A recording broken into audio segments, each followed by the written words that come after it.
Mm.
Mm.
Hey, Nick, how you doing? Can you hear me?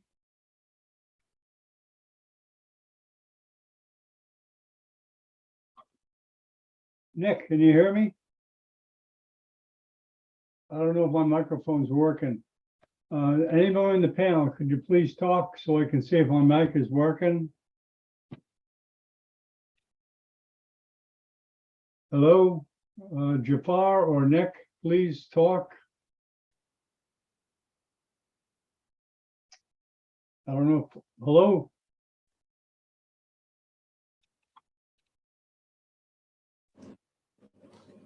Hello, Dr. John. How are you? Oh, okay. Okay, my sound's okay.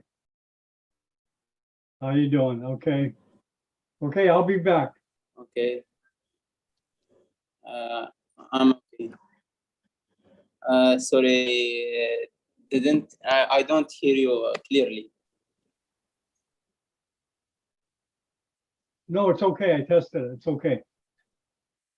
It's okay. Thank you. It's okay. Thanks. Yeah. Thank you for it.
Greetings, everybody.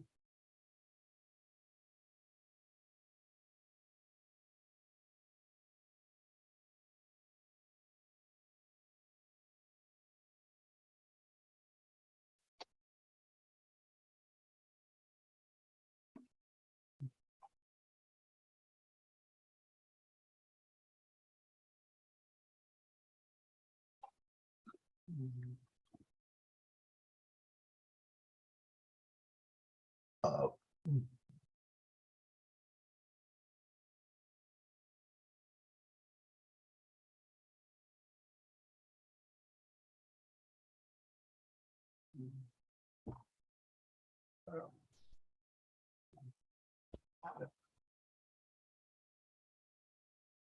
want to get my pinhead over the ocean. I'll cut the name down. No.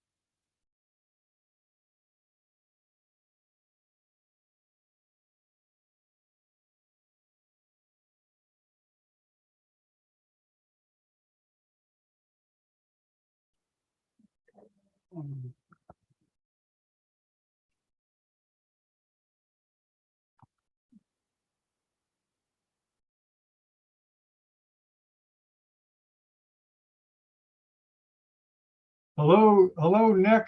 Hey, Jafar.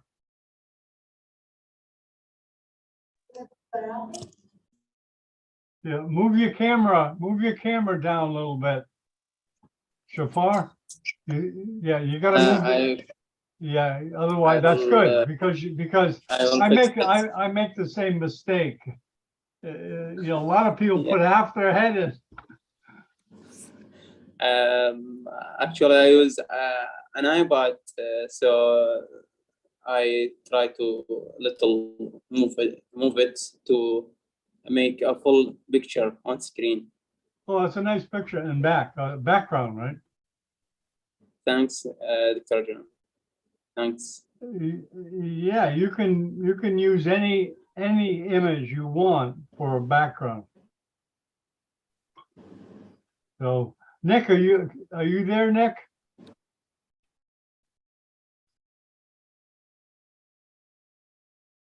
Oh, maybe not. So, how you been, Jafar? Sorry. How are you? How have you been busy? I am okay. Thanks.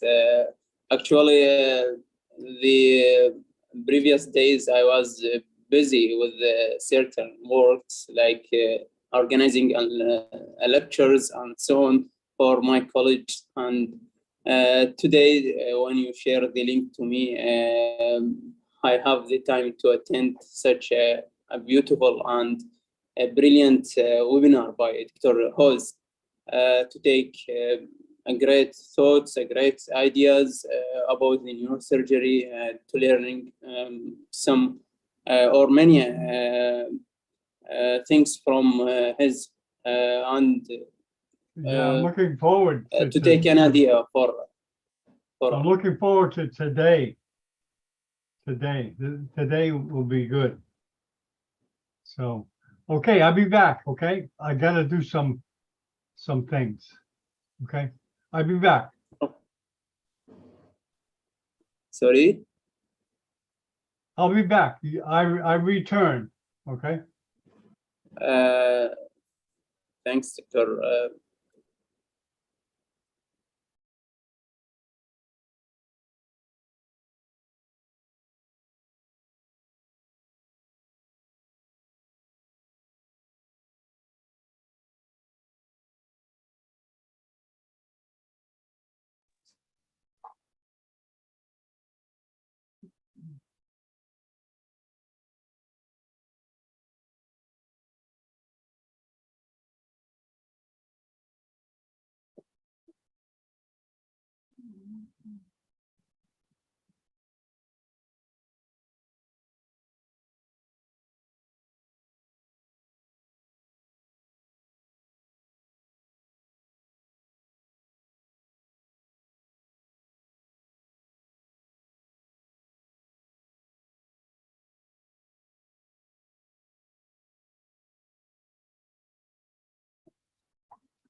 Better get the greetings, everybody.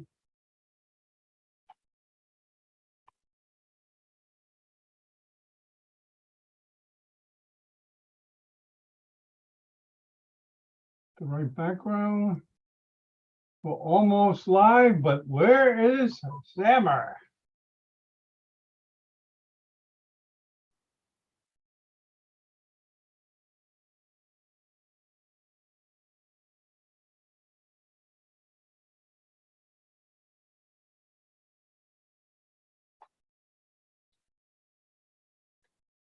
Good evening.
Hello, Maryam. Dr. Maryam, excuse me. Hello, Dr. John. Hello. Good. Your camera's not working. Okay. Has anybody spoke to Samer recently? I hope he's not in surgery. Because you know how that happens sometimes with neurosurgeons. They can't even tell a secretary they're going to surgery. Okay. Does someone communicate with Samer? Is anybody communicating with Samer? Like have his WhatsApp or something? I usually- Yes, Dr. John, I did talk to him like 15 minutes ago, and he didn't tell me he was busy or anything. So I'm hoping he does not have a surgery. Oh, okay. Did you talk to him or just? Yes, No. to him, but he didn't tell me he'll be late or anything. So Oh, okay. Oh, okay. So you were in touch Yes. with him within the last 15 minutes? yes, yes. Okay. Yeah, Okay. okay. That he would have told you if, you know. Yeah, I if there was a believe he would problem. have. Yes. Yeah, he would have said something. So he's a man, he's the conductor. How can the orchestra play without a conductor? Right? Yes, it's true.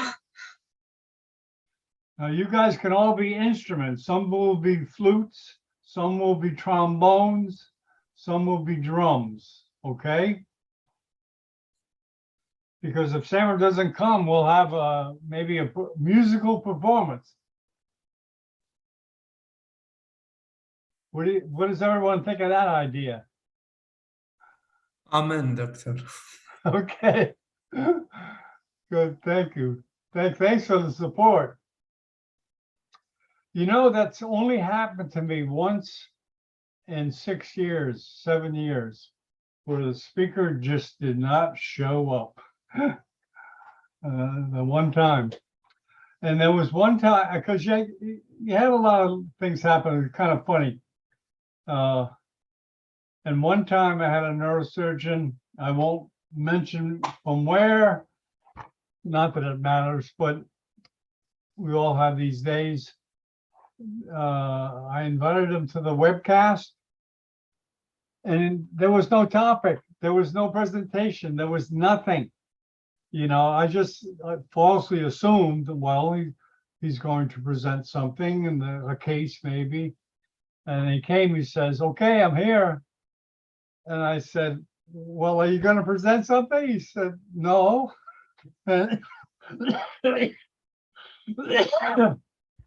So I was stuck. We talked a little bit about because every neurosurgeon's career is kind of interesting.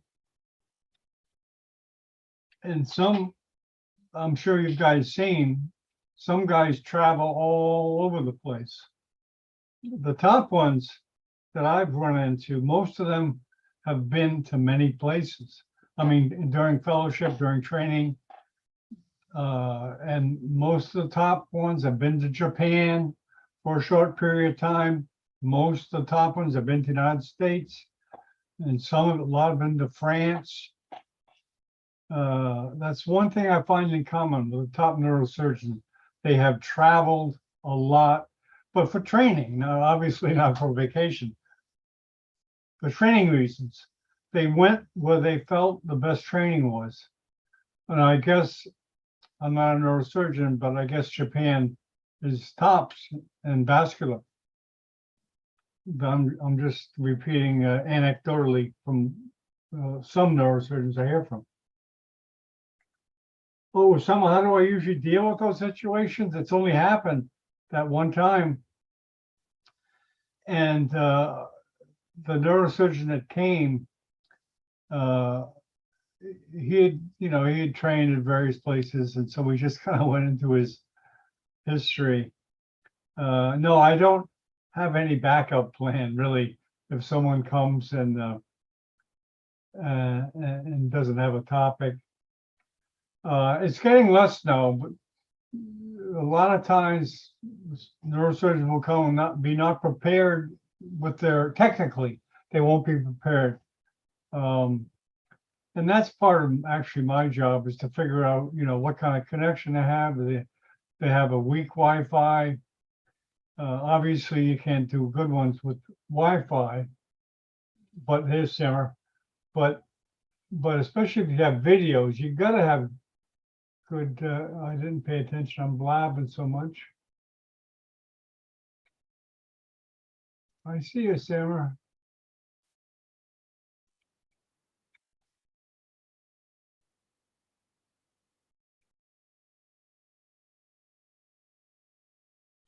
Samer.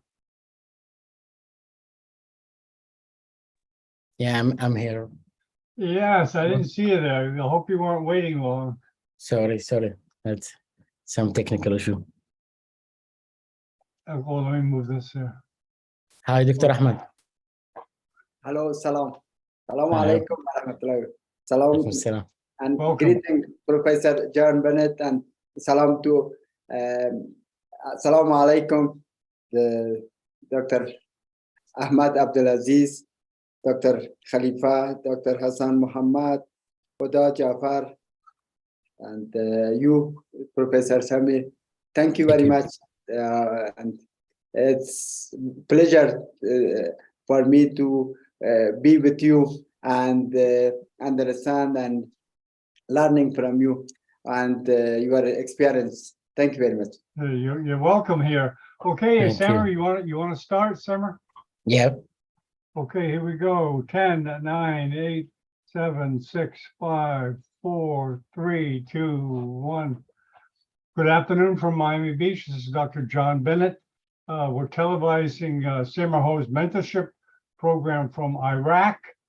As I mentioned in my Facebook post, it's the best mentorship program that I've seen on the internet. And we welcome everybody and welcome SAMER. It's all yours.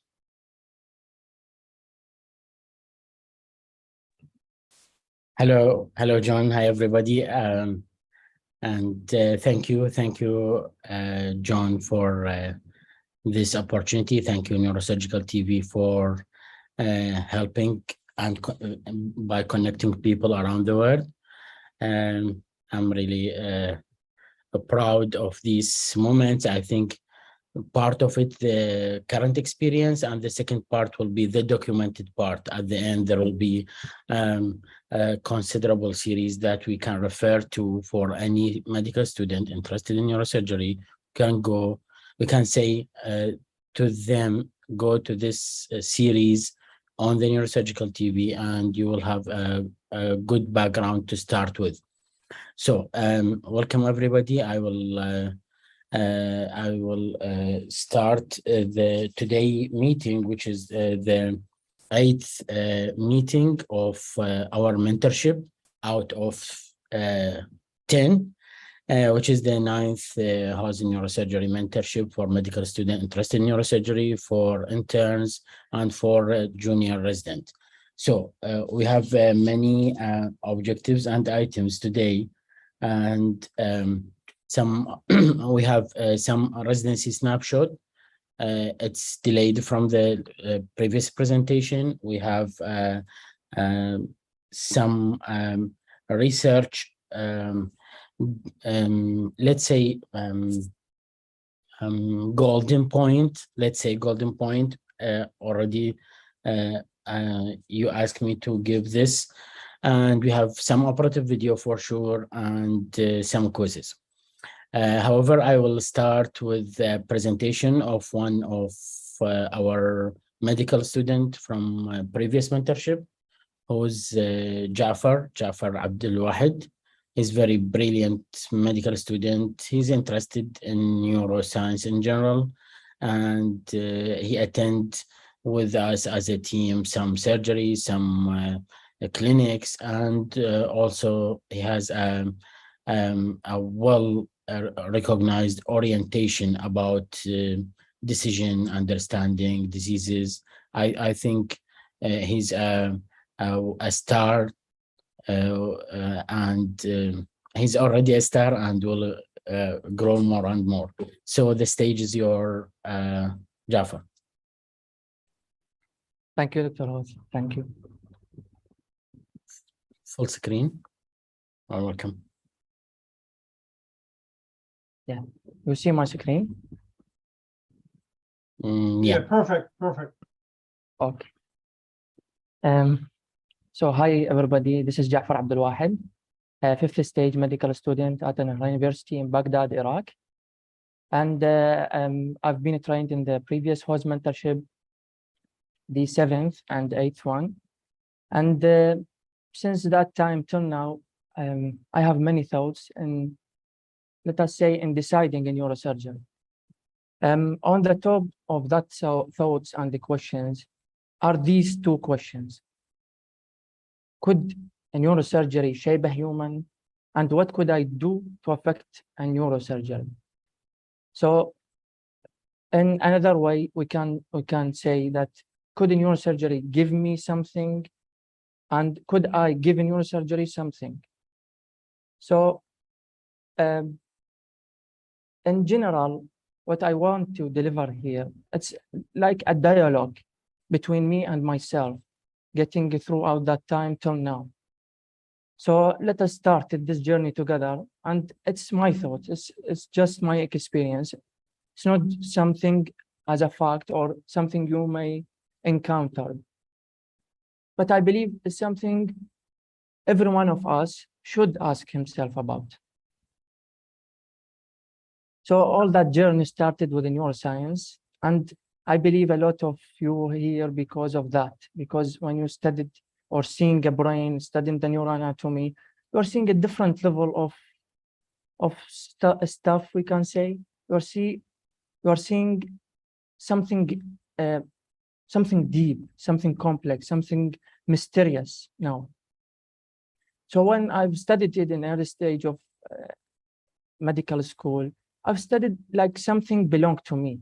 I didn't know what is exactly my future will be. Will I go to neurosurgery or in neuromedicine or in neuroscience in general? I didn't know, but I just studied as something belonged to me. Then I see this on social media. It was in Facebook. The big show, as it is written here. The 7th was neurosurgery mentorship. And if you notice here, there was no registration needed there at that time. And for someone who is not chasing the opportunities, let us say, it was good. It was really good. And there will be a link shared on Facebook or on the social media and just enter. But unfortunately, I forgot, because if you see here that the time of sharing the post was on the 6th of May, and the time of the meetings was on 15th of May. So there is a time between them. So I forgot, unfortunately. But really, I have a real friend of mine, Muhammad Sadiq, who sent me this. When I send you the link, enter without saying a word. Just enter and explore. And I don't know if Muhammad Sadiq is here or not, but he earned me a favor for all my life. Thank you, Muhammad. So I kept attending the meetings with Dr. Hoz, and there was a lot of meetings with international guests, let us say. And I had this opportunity now to look how the neurosurgeon think, exactly to look about their concerns. What is their concerns? Okay. So what I've realized there at that time, I'm seeing a different human. I'm seeing someone who is not usual. Yeah, he has this mentality and he has this concerns that is different from another. What in neurosurgery give him to be like this? And it is a question not just because I'm attending my Dr. Samer, because I'm attending another. I'm telling that there was an international guest at that time. So at that time, I felt that, yes, I belong to here. I belong to this specialty. But I didn't know exactly why. That was, let us say, that the thoughts emerged again after this. I didn't know why. Then I have the opportunity to attend an operations. That operations bring me another level of thinking, another perspective, let us say. When you are in OR right now and seeing a human brain treated by another human brain, you are seeing something else. You are seeing different level of humanity, if I can say. Yeah, I wanted deeply to be there, to be assisting, to be instead of the neurosurgeon there. I wanted that. And Actually, after every operations that I've attended, I didn't go except the first one because I was tired at that time.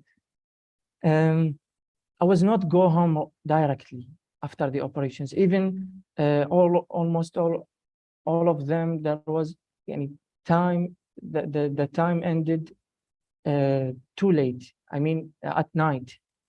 So I didn't go. I just go for a walk just to re-emerge the ideas, the pictures from my visual cortex. I didn't know, but I just want to go and to see again, to think, to do what I did.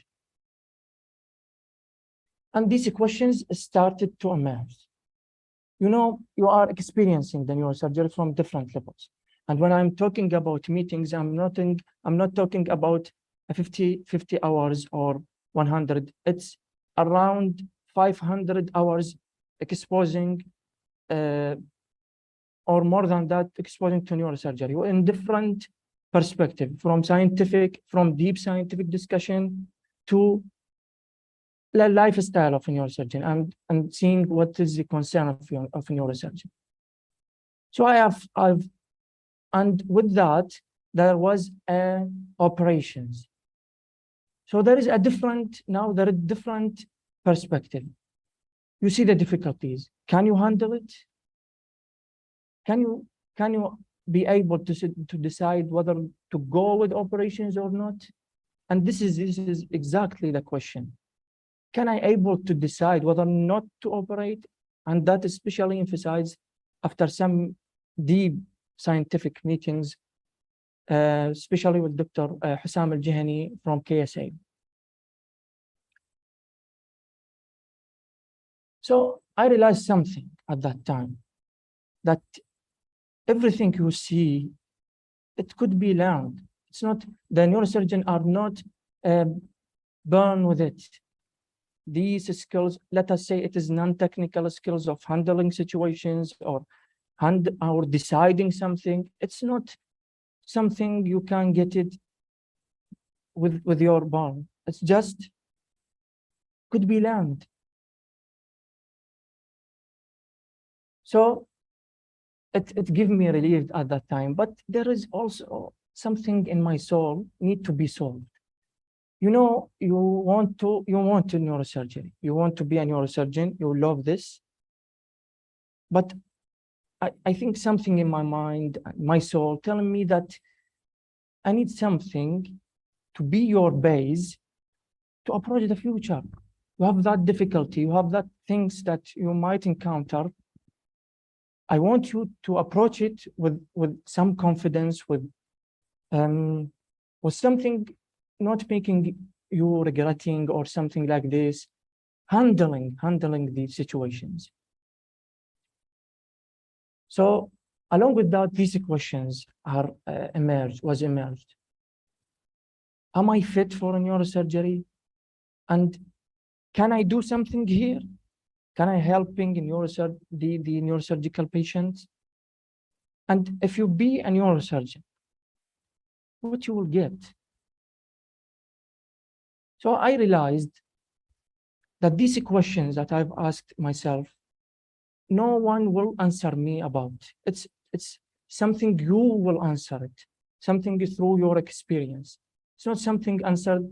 It's not like a concrete answer, like something concrete and getting to you to be like an answer. You experience something and you have the answer.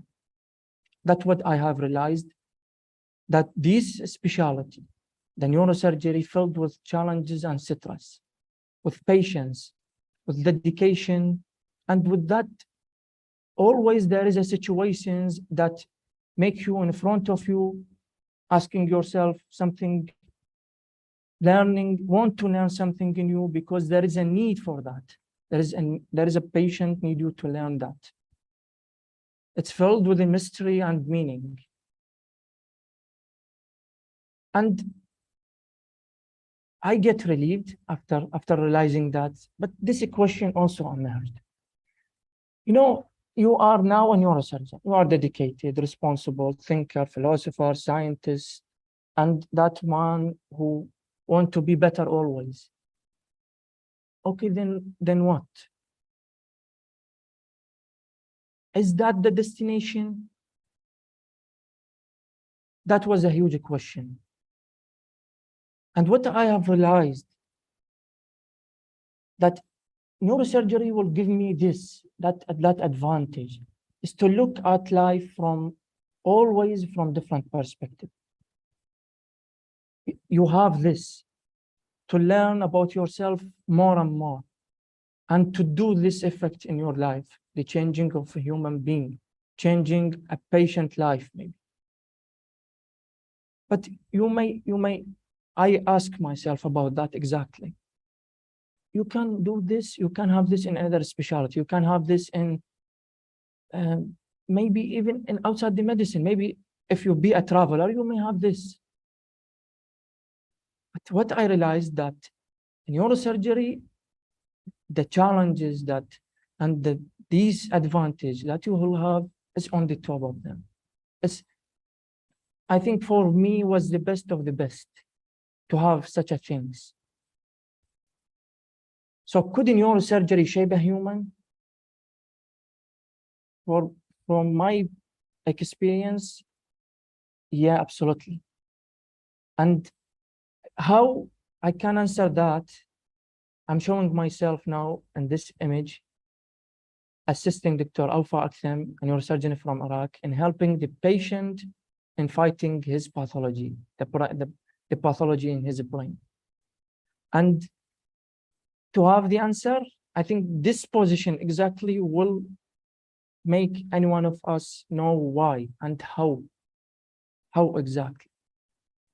To heal a human brain, what is the change that will form in you to do that? And that position will make you learn something to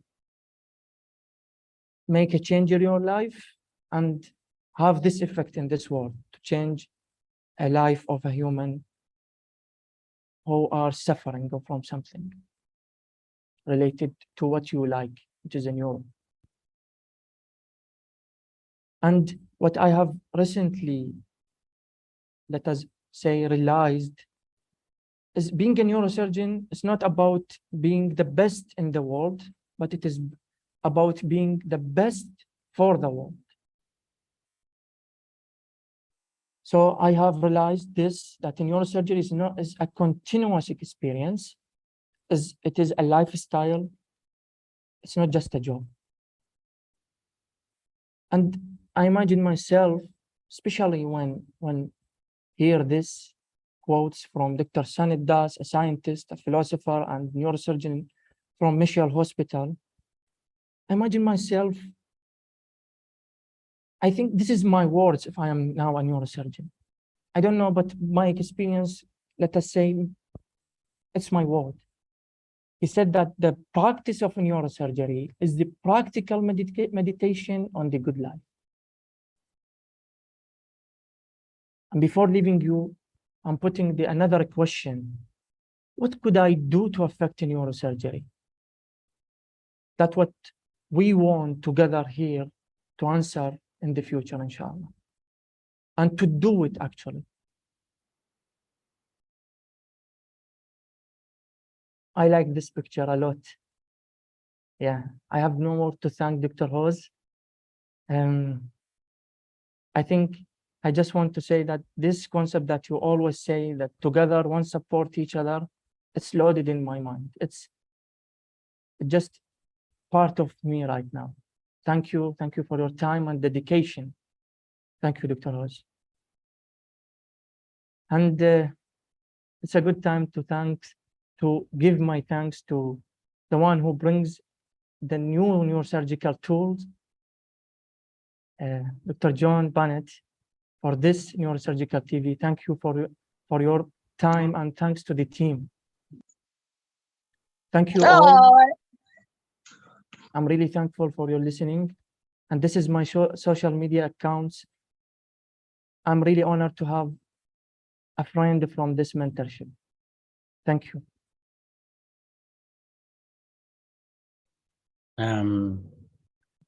Very thoughtful. Thank you, Jafar.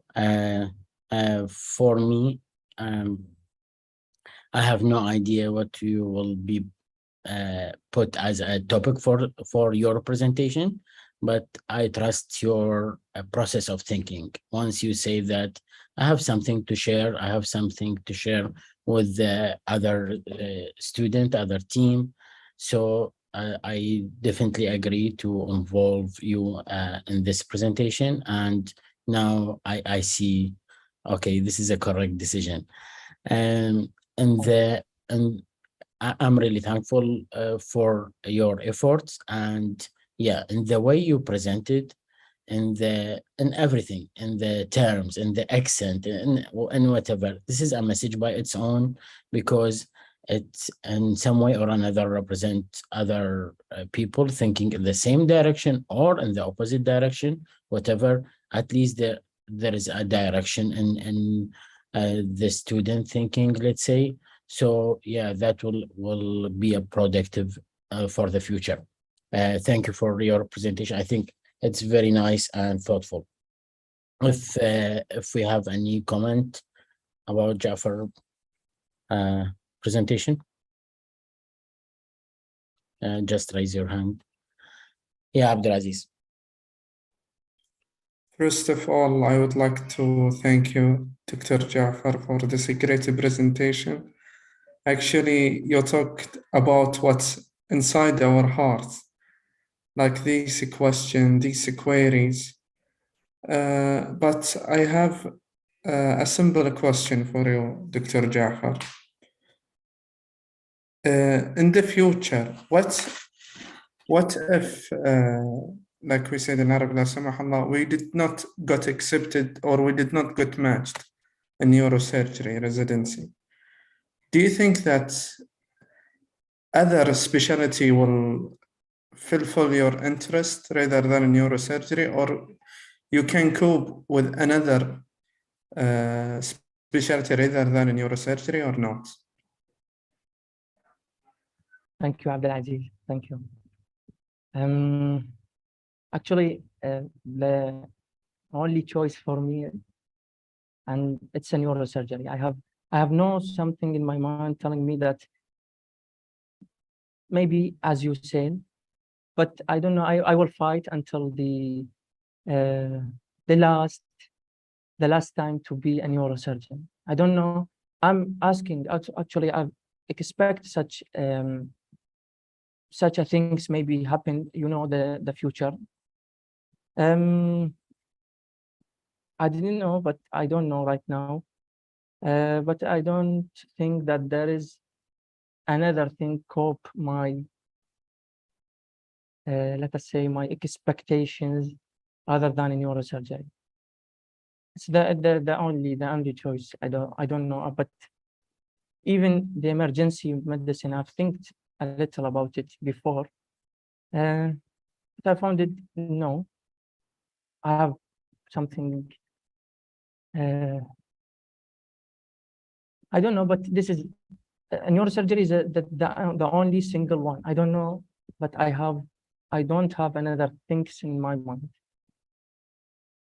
That's you can say this is a simple answer and a complex answer at the same time. So we can say that neurosurgery is an addiction. Yeah, absolutely. In a good way. Yeah. Thank you. Samer, Thank can I you. say a word?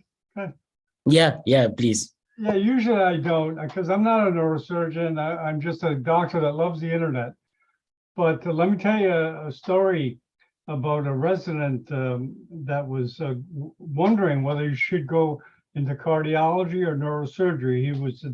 He's from the United States, and I said to him, if you're wondering whether you should go into neurosurgery, go into cardiology, because to me, it takes total dedication, total dedication, more than most specialties I've seen.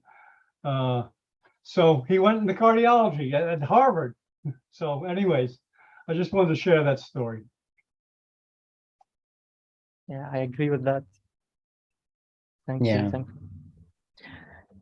There is general line, there is general pathway, and there is always exceptions. I think with the time, yeah, even for Jafar, he can repeat the same, that I cannot think of out of this specialty as a target, but with the time, with the you will have some exceptions in mind in general, and this is how the life goes. So just better understanding with the time, when you will be a doctor, when you will be a resident, when you will have extra responsibility for any reason, for your family, for your country, I don't know.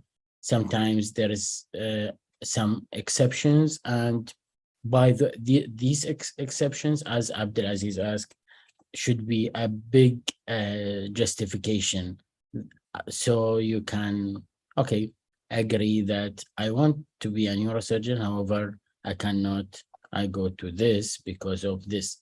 And the last this should be very evident reason. It's not, again, it's not about neurosurgery here, it's about deciding a specialty. Any direction is the best than no direction. That's the thing that I want to focus on as the student that apply and connect to us and talk to us. If they are seeking certificate, thank you. I will give them the certificate immediately, just to cancel them from our expectation, because that's a virus now. That's a real virus that I want to be active. I want to be the doctor of everything. I think we passed that time.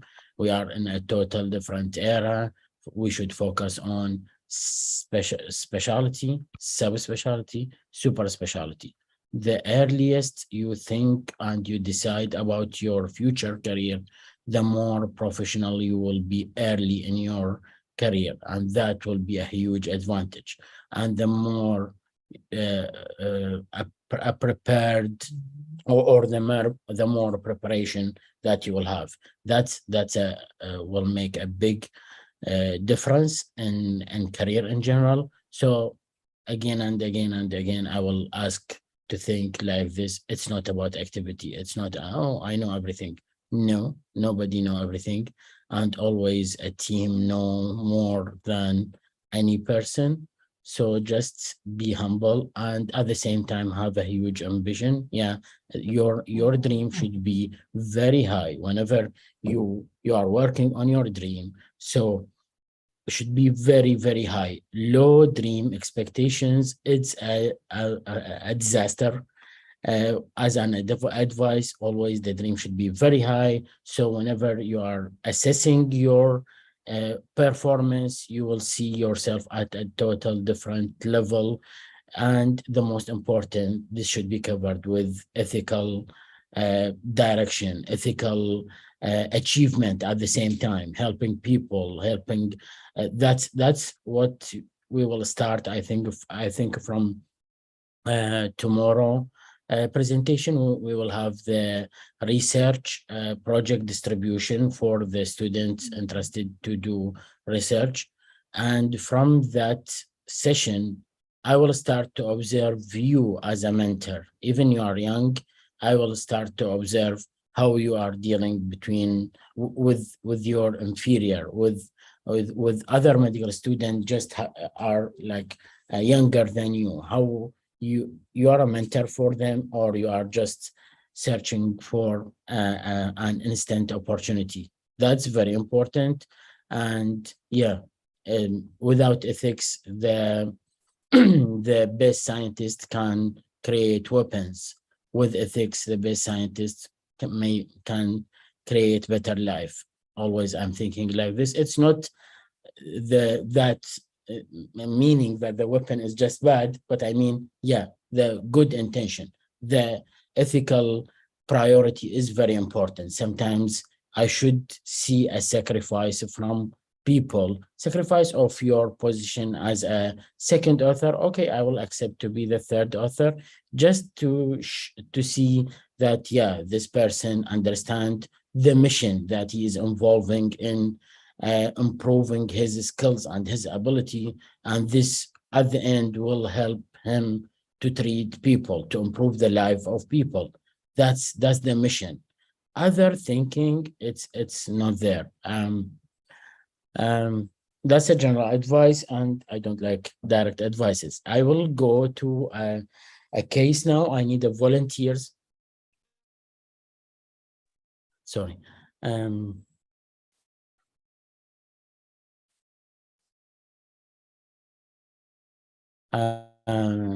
I will start with Mustafa Hikmet and Abdulaziz.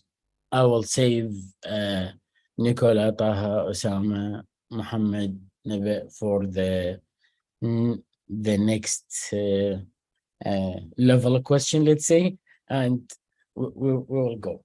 So Mustafa Hikmet, introduce yourself, please. Abdulaziz, introduce yourself, then I can take you to the OR.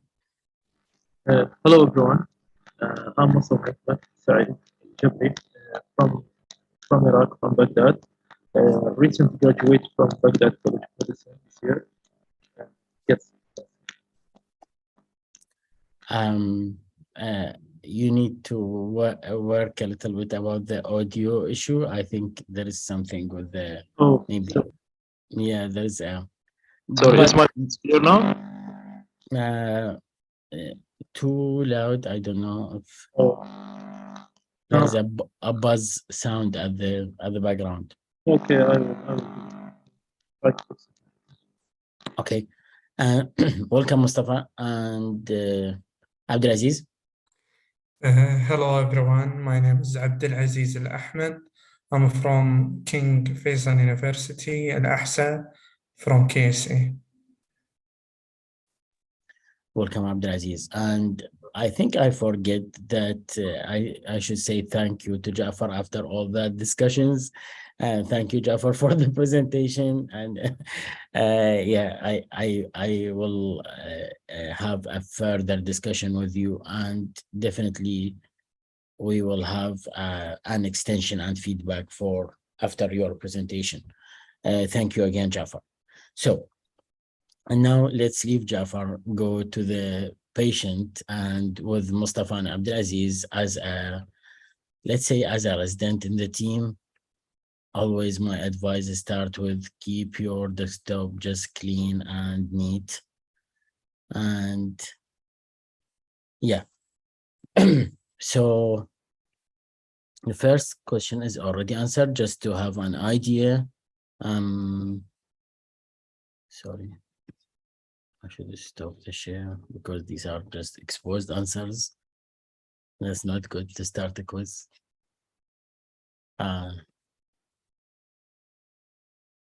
Sometimes students tell me that, oh, you don't need to cover the answer.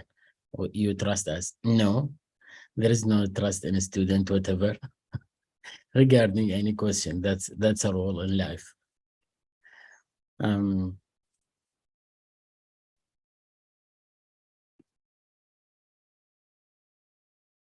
I think now it's better. Yeah. Let's start.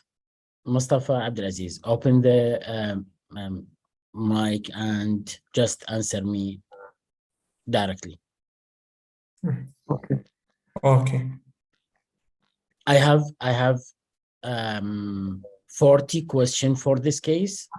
So you need to give me terms, and if you don't have the answer, I will go to the backup to the people, to other people raising hands. Okay. Yeah.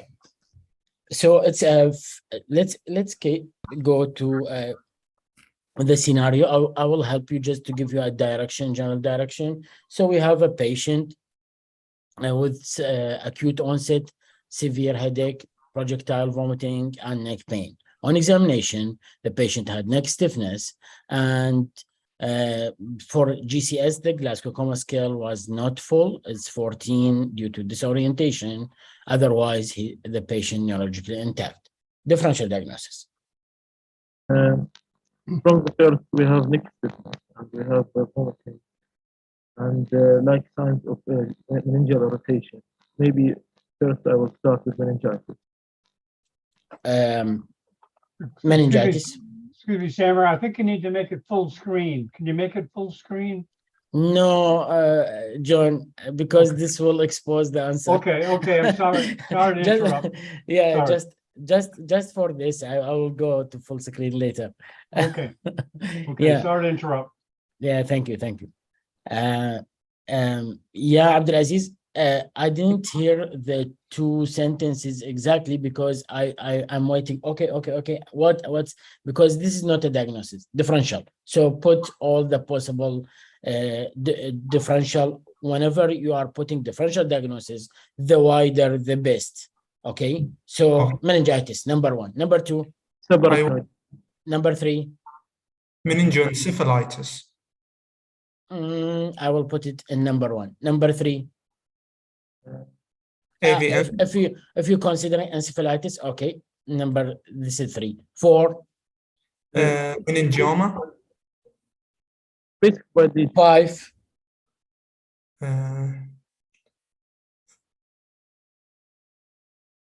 Glioblastoma. 6. AVM.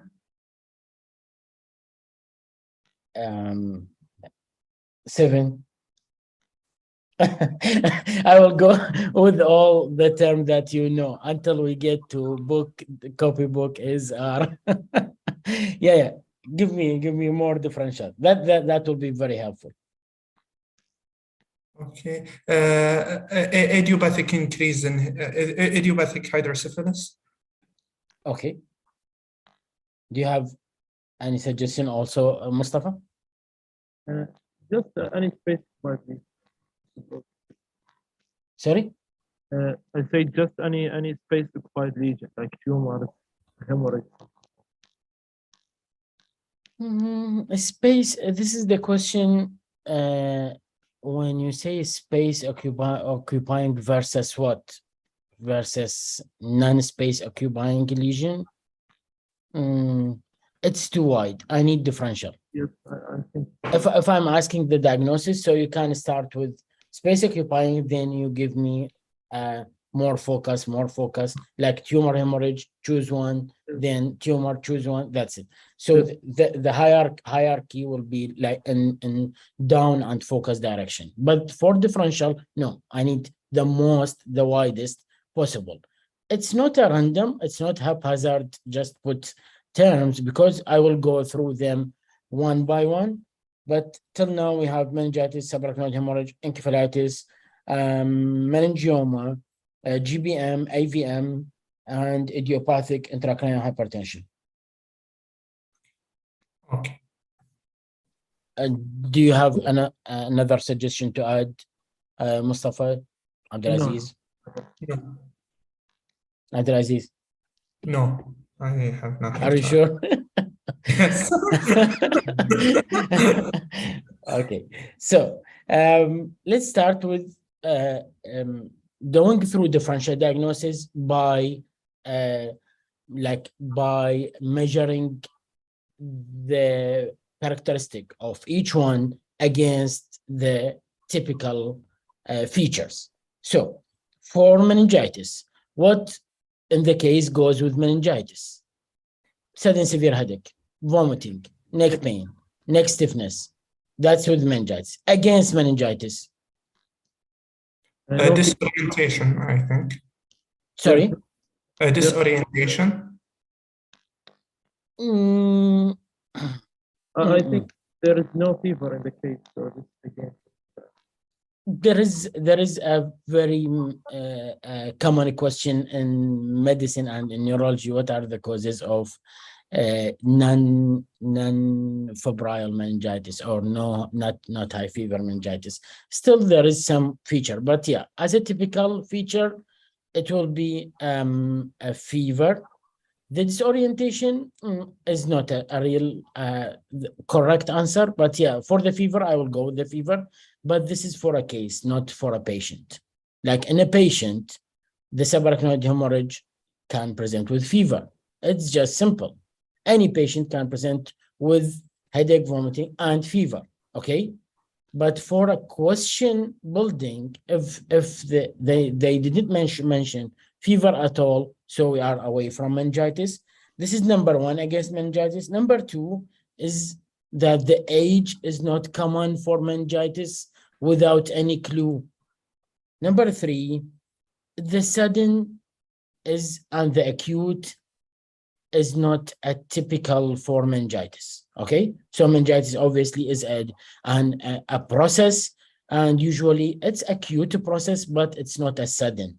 If they refer to a sudden decrease in consciousness, if they refer to a sudden headache, that will be away from meningitis. But still, yeah, definitely, many patients with this scenario will be diagnosed with meningitis first. So we are exploring pros and cons. And let's go with idiopathic intracranial hypertension. Do you have the pathognomonic feature for this in mind, Abdulaziz?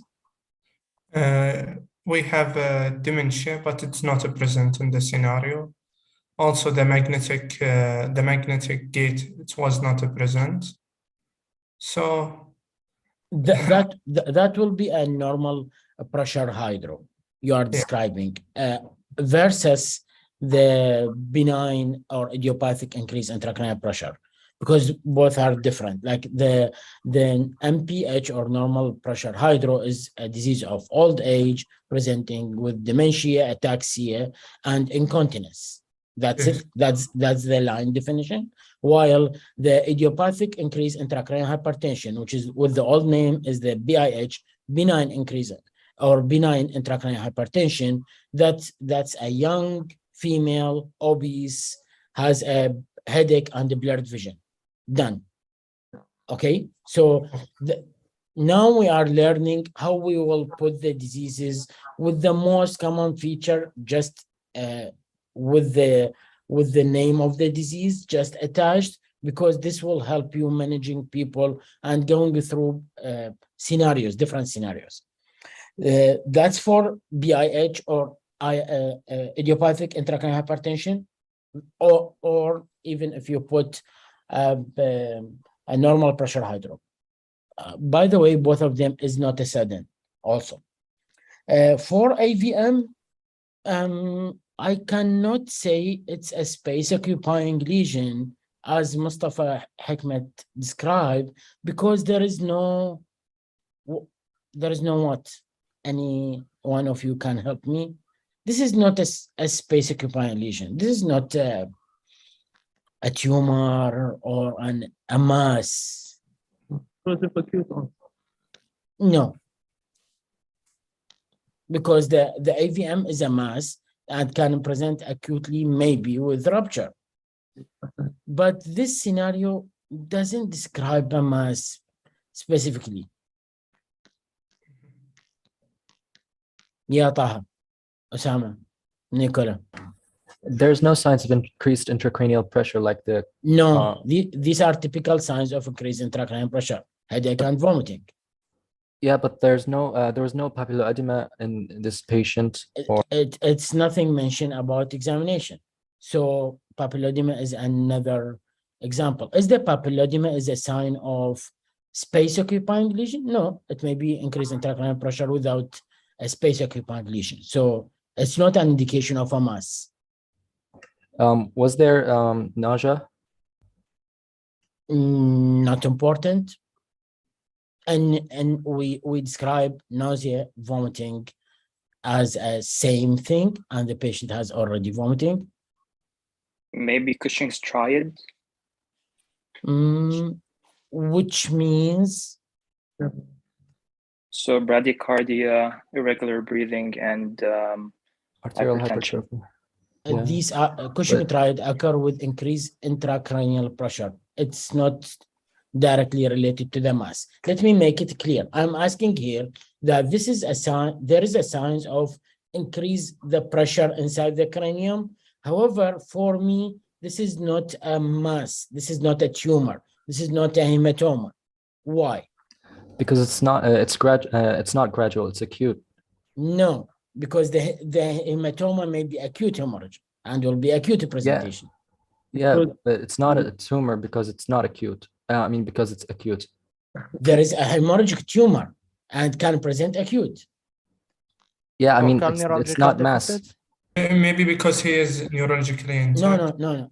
Taha, when Yes. we say hematoma, this is a mass. This is Yeah. a space occupying lesion. When you say a tumor, this is a mass. This is a space occupying lesion. When we say a cyst, this is a mass. This is a space occupying lesion. Okay, so the mass can be solid as you are thinking. If it's a thick mass, so this is a mass. No, the mass can be solid or cystic mass. Okay, so when we say a mass, any type of mass. When we say a space occupying lesion, we mean a mass in any form. Yeah. Okay. Okay. There is no but focal. your answer are really helpful, Taha. This is part of why I put this question just simple on the start. Yeah, I'm listening. There is no focal neurological deficit. Who's this? Mustafa Ismail. Okay. I can not tell you that. Yeah, unexpected that you are out of the hand raise, but you are correctly answering. Okay. Thank you. Yeah, that's obviously the answer. What was your answer exactly, Mustafa? So can people listen to this again? Yeah, there is no focal neurological deficit. There is no specifically, right, for example, right side or left side weakness or fish or cranial nerve specific. Back Yeah. to the first two words. No focal neurological deficit. That's it. Yeah. Or thank you, Mustafa. I'm really thankful. There is no we say there is no laterality. There is nothing suggests that there is something in the right hemisphere or in the left hemisphere, a pupil change, a unilateral weakness, any deficit that is more lateralizing. We call this lateralizing sign, whether true or false. Lateralizing, it's a lateralizing sign. Is that correct? Or is that clear till now?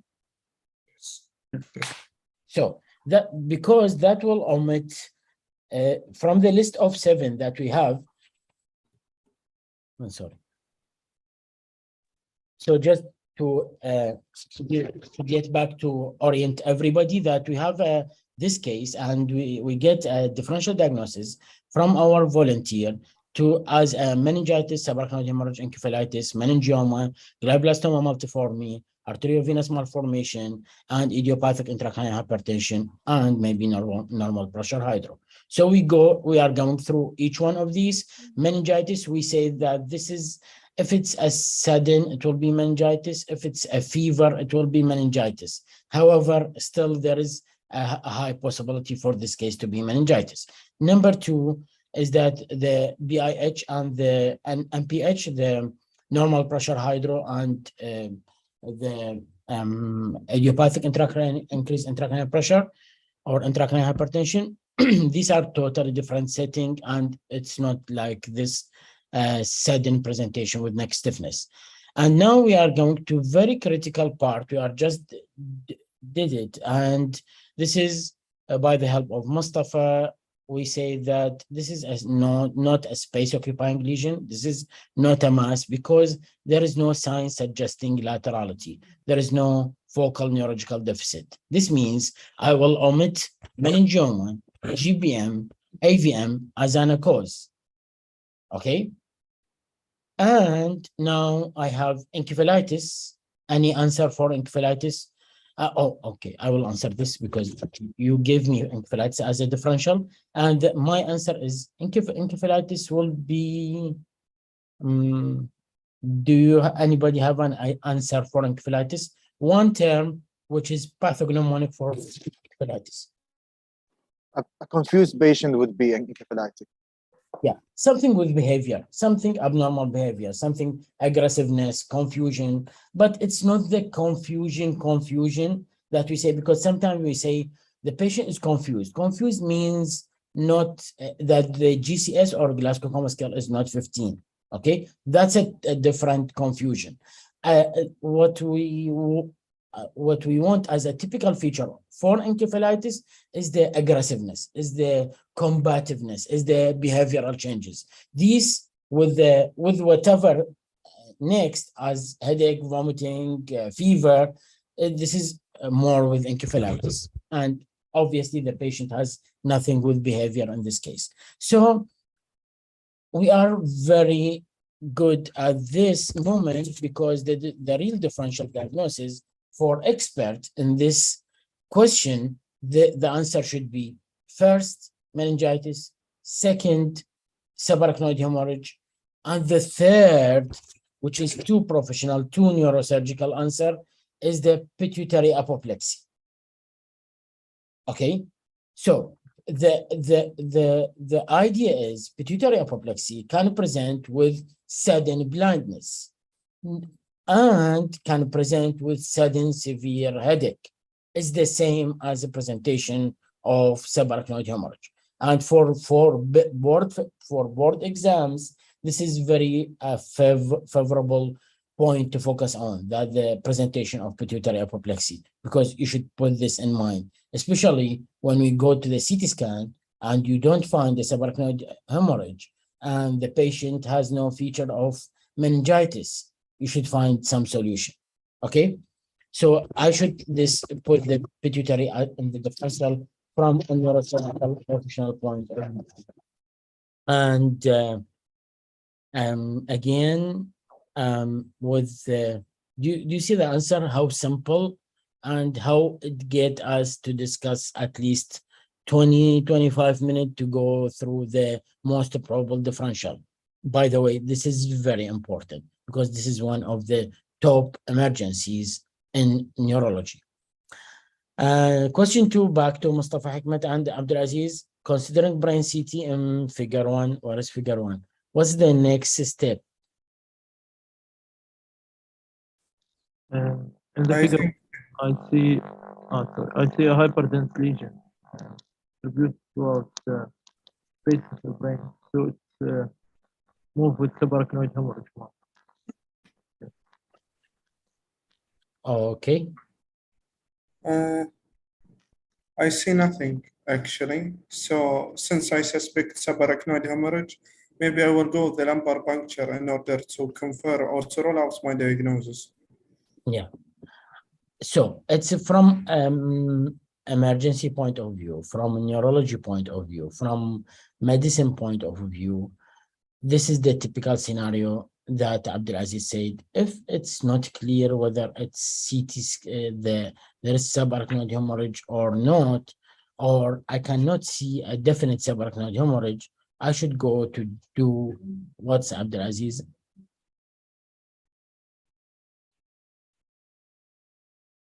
Do you hear me? No. Okay. Do you hear the question?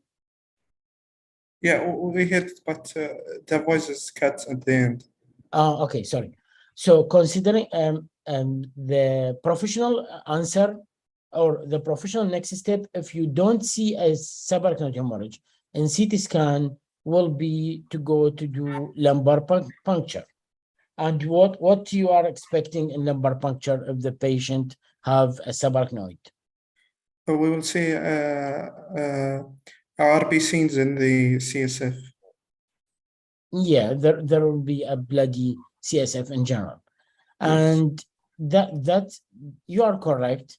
However, I will go back with Mustafa and say that, yeah, Mustafa, there is subarachnoid. Okay.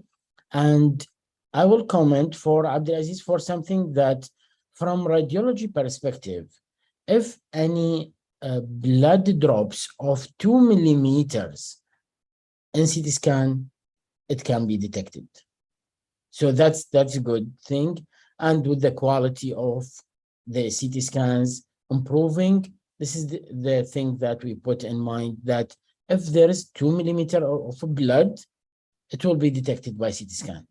That's how we are confident in CT scan.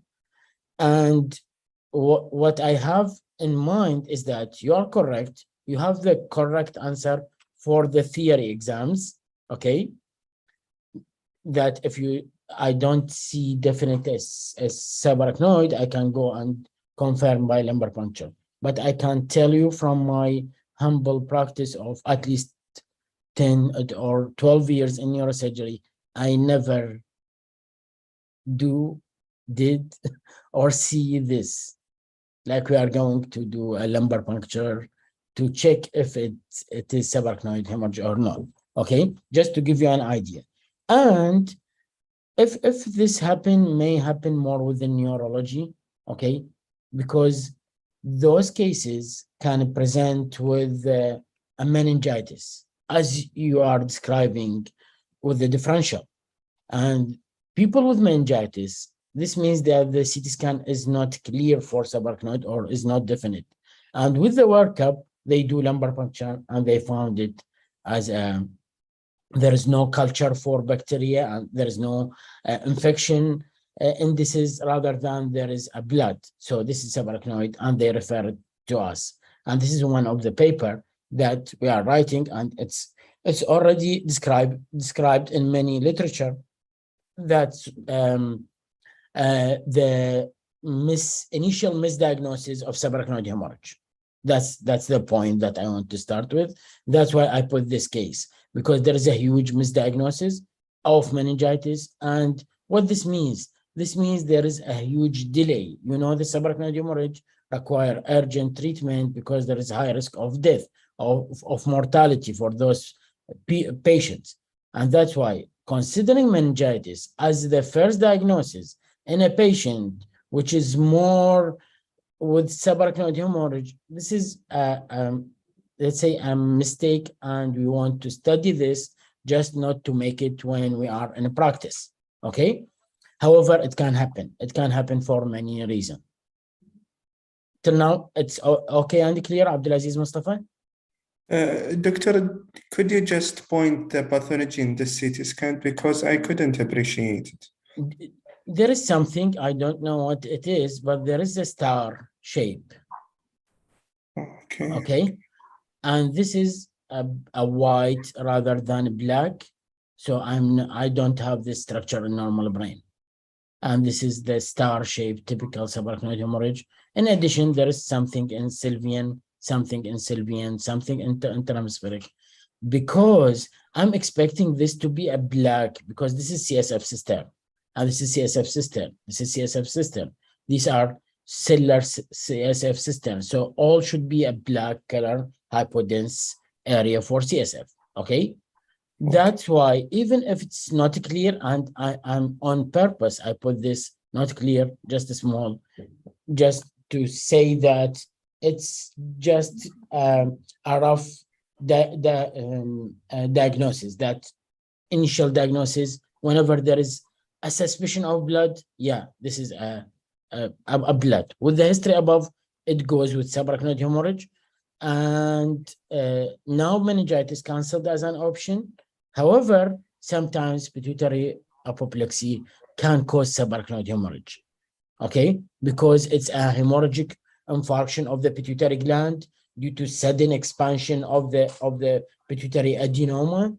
So some of the pituitary apoplexy present with subarachnoid hemorrhage. This is just advanced neurosurgery question, but this is a board favorite.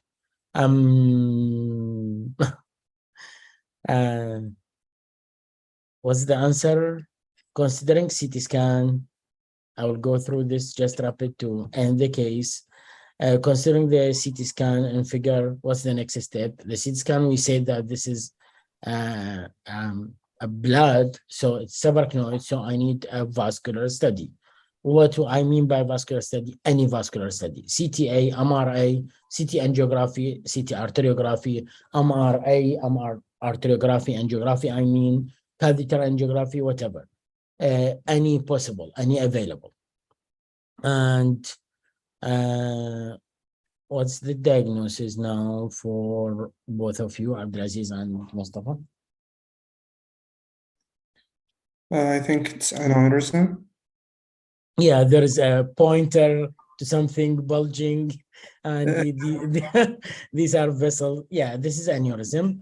And do you have any idea where this can be? Anterior communicating artery. Yeah, in general, it's a 40 up to 40% of aneurysm is the anterior communicating aneurysm. So always suspect anterior communicating. However, I can see this is the carotid just elevating the supraclinoid carotid, and there's two hands, and the lateral hand is the MCA, and the medial hand or the medial branch is the ACA.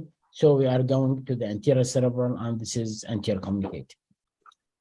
You are correct. And what's the treatment option? Clipping. Okay. Do you have any addition, Mustafa? Calcium channel blocker. I think it's important. Okay. Okay. The calcium channel blocker for what? For the vasospasm after the hemorrhage. Yeah. So now you give the answer for yourself that this is for the vasospasm after subarachnoid hemorrhage. Okay. But now we are looking the initial stage. You are correct. We should give this patient a calcium channel blocker to prevent vasospasm. That's perfect. But now when we are receiving the patient, this is not a priority. Okay. So in general, we are discussing the main lines of treatment, not a specific line. I mean, medical versus surgical. In surgery, we are doing here, for example, as Abdulaziz said, it's coiling versus clipping. Okay. So I'm going to treat this with intervention because there is no medical treatment for this aneurysm. Are you okay with that, Mustafa? Yes, okay. Okay, so because we should agree on this, that there is no medical treatment, so we can go to a surgical treatment, and is either microsurgery or endovascular. And what's many answer already there. So if there is, I want to say something about this aneurysm that's very strange. Do you notice the shape of this aneurysm? Yeah, it is circular. That's perfectly wrong.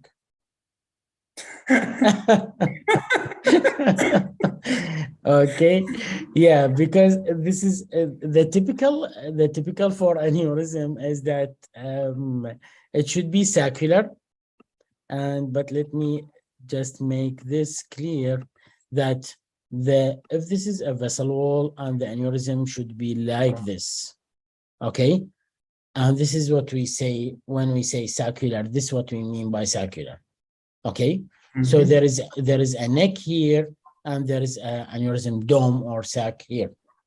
Okay. And the other type of aneurysm is anybody has an idea? Infundibular, I think. No. Shape. Both walls are aneurysm. Fusiform. Yes. Okay, if I didn't listen to the word that I'm expecting, I will not listen to anything. This is how the board exam goes. That I'm expecting a term. I listen to some suggestions from you, but it's not hitting the target. The target is a fusiform. So we have a fusiform aneurysm, and we have a circular aneurysm. And what's this type? This is the same patient. This is from different angles. So this is the anterior cerebral goes here, and the anterior cerebral from other side we don't see in this view. However, it goes here, and this is the continuation of anterior cerebral artery. Okay, and this is the aneurysm. Any idea? This is a fusiform. Yeah, as I described for Abdulaziz, he's perfectly said that it's a circular, however, it's longitudinal circular, so it's more a fusiform.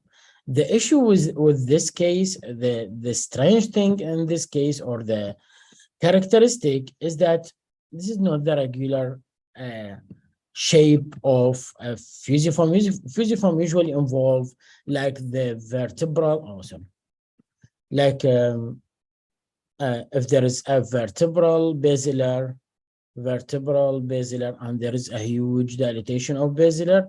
Okay, this is the usual fusiform. So it's involve more large vessel, large segment of vessel. However, in this case, it's just which artery involved? Only the anterior communicating. So only the connection between this anterior cerebral and this anterior cerebral. This is the connection, is the anterior communicating artery, and it's only anterior communicating artery fusiform aneurysm. So we call it a localized, that's for you, we call it a localized fusiform aneurysm. Okay. And here we are confident that this is a fusiform aneurysm, so the treatment should be different. However, preoperatively, for this case in specific, we are thinking in different way, like the thing that Abdulaziz suggests, that we are thinking that maybe this is the aneurysm that has this shape. Do you notice the difference? So now it's similar to what Abdulaziz described as circular. So this is all of a sudden more of a circular that's attached to anterior cerebral, maybe. Okay. And yeah, this is the aneurysm and this is the vessel. Are you okay with this, Abdulaziz? Yes. Okay. So as a surgeon, you don't choose which one is the correct. You need to know both and to be prepared for both. Okay. So what's the plan as a next step? Let's ask Mustafa. If it's a secular aneurysm, maybe coiling or like clipping the aneurysm. But right now, if it's fusiform, I don't know really. If it's a spindle or fusiform.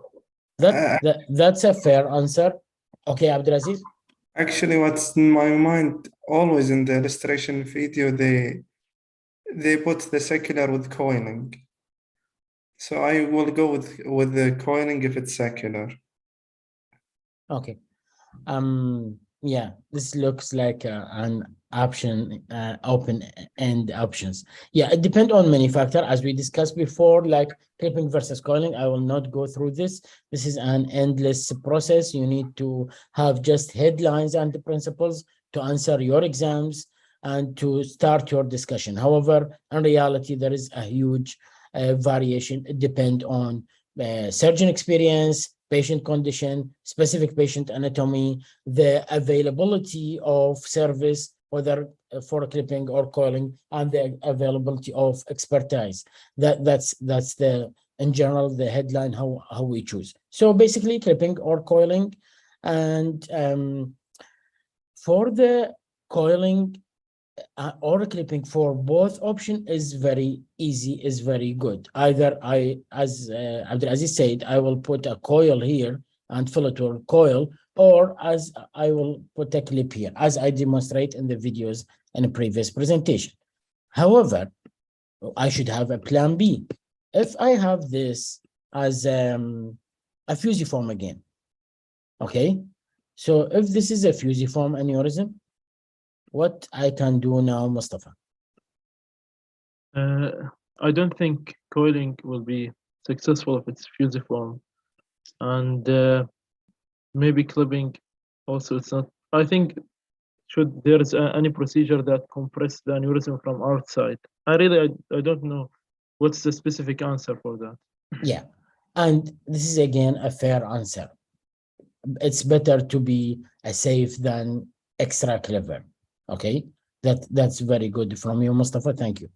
And because we are discussing about patients, it's not a score in exam. And okay, let's have a bit, and it's 62 out of something as a score. No, this is life or death of people.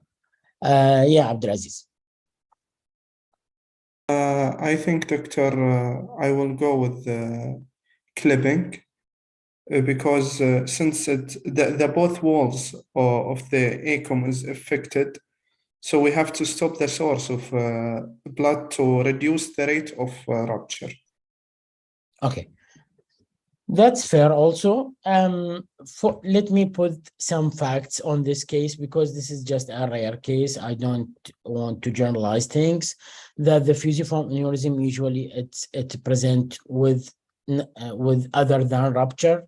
Usually present, we say that giant aneurysm usually presented with something different from rupture, either mass effect or there is distal embolization or thromboembolism. The same thing here is that the fusiform aneurysm usually don't rupture, usually causing a mass effect or distal thrombosis or embolization. However, in this case scenario, in specific, it's a rupture case as we already have the CT scan. So that's rare. And the treatment that I have in mind before the surgery, that I will go with the plan A and I will try to dissect the aneurysm. I hope it's just attachment here. It's not a connection. And then I will clip it directly. At that time, we don't have endovascular option, to be honest, to discuss both options. And the other option is that if it's endovascular, if it's a fusiform, I will clip it from both sides. Okay, just isolate the echo. And it's not definite, but yeah, this is one of the plans and options. Let's go to the rest of the case. I don't want to go more in detail because this is too advanced for you. However, yeah, let's enjoy just continuation. That was the treatment option, either clipping or coiling. And by the way, this is localized diffusiform as we discussed, and neither the routine macrosurgical clipping nor the endovascular coiling is suitable. And now, Mustafa, you understand why I say that. Thank you for your answer, because yeah, these are just a different scenario. Better to be on the safe side. Yeah, we can put a flow diverter stent. However, it's technically difficult, and the patient will have antiplatelet drug for long term, maybe for life or maybe for very long term. If macrosurgery opted, we can do trapping or wrapping. And the issue with the trapping is that maybe there is a branches originating from the ACOM and may cause complication. So what we did in this case, I will send this file for you later, and just to review this, we describe exactly how we did this case, and then I want to describe this for you. So we are going from the right side. Can you help me with that, Abdulaziz Mustafa? Yes. So, what's this? Internal carotid. Right, internal carotid. Yeah. So we are going from the right side basically to sorry. Yeah. I don't know what's this. This is should be okay, an arrow. Okay, so we are going from the right side, and yeah, this is the internal carotid. And what do you call this area? Bifurcation. Yeah, to MCA and ACA, which is the anterior cerebral. And the for anterior cerebral, the first segment, we call it, yeah, the first segment of anterior cerebral. What's the other name for this segment? Frontal? No, it's a A1 or pre-communicating segment, because this is the anterior communicating artery. So this is a pre-communicating, and this is the post-communicating A2, going up into the interhemispheric fissure. Okay, so this is the carotid going to either middle cerebral or going medially to form the anterior cerebral. Is that okay? Okay. So the patient eyes now here, and this is an operative illustration. We are making an opening in the forehead in this direction, let's say. Okay, that's too much. However, just to give you an idea, this is opening in the right side of the forehead. And Yeah, we will see the carotid, we will start with optic, then carotid, then go to the carotid bifurcation, then see A1, then A2, then this is the ACOM. Is that clear for you, at least, Abdulaziz? I will gauge the other participant by your, if you are okay with this, I will go to the next. Yes, I'm okay. And from other side, there should be optic. Okay, there should be some carotid. We may not see it, but the most important, there is a carotid bifurcation into M1 and then A1 of the opposite side, let's say left side in this case, which is pre-communicating, then A2, which is the post-communicating, or will continue as pericardial callosal segment. So now we have this. They usually say that this is an H-shape configuration. However, it's a smashed H-shape. Okay, so this is A1, this is A2 from this side, and this is A1, this is A2 from this side. And what's this in the midline is the anterior communicating. Okay, Abdulaziz? Okay, with this shape, my life has become easier, Doctor. Yeah. With just remember that I'm your friend, and I'm taking you to describe the case and to describe the illustration before the operative video. Okay, just to make things a little bit easier.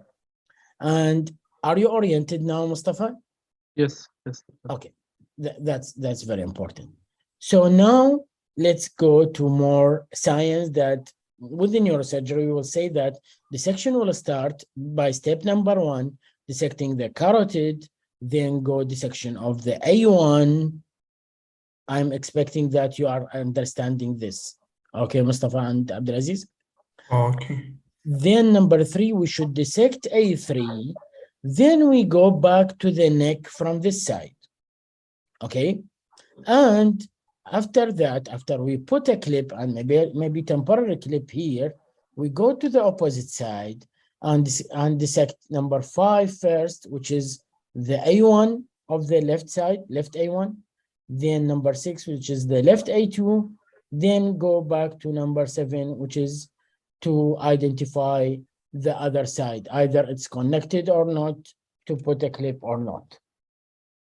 Are you okay with this? Okay. So this is our plan. I would suggest you can take a screenshot just to have it in your memory while we are reviewing the video. Okay? Okay. So, let's go to the video, and now we have a patient.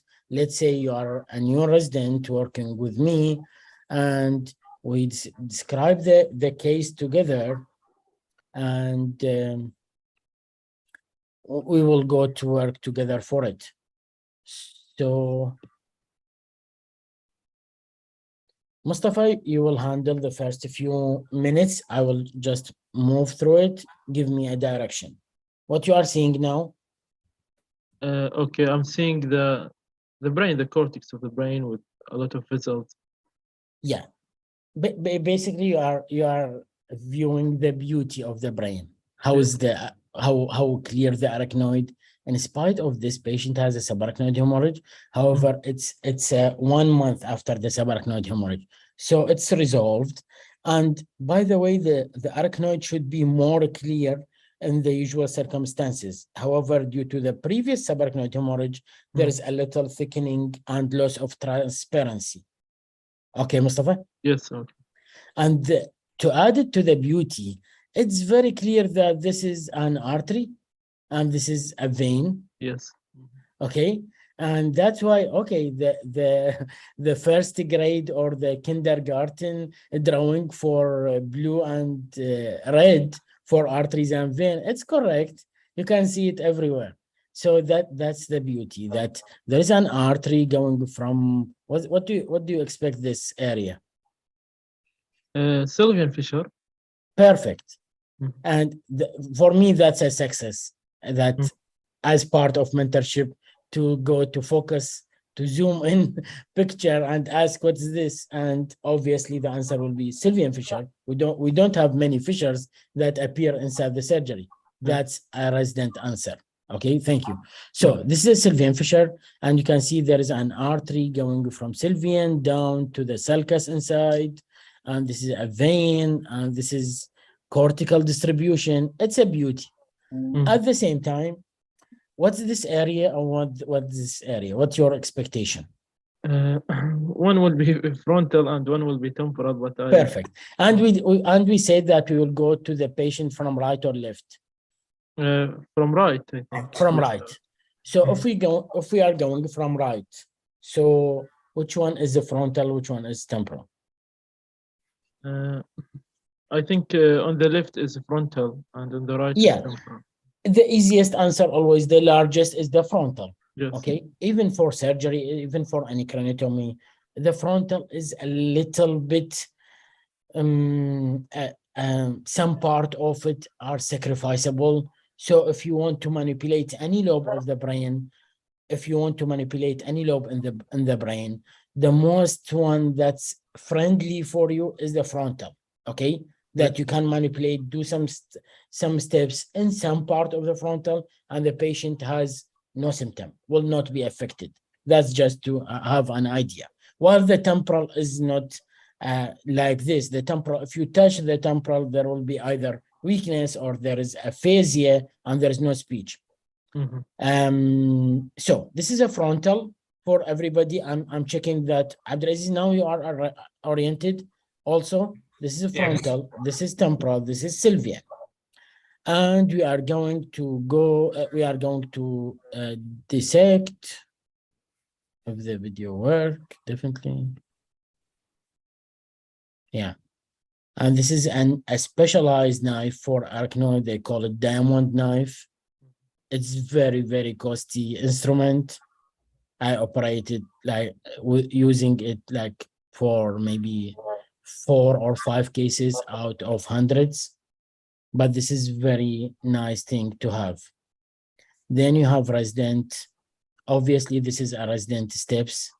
They are learning how to do the superficial part.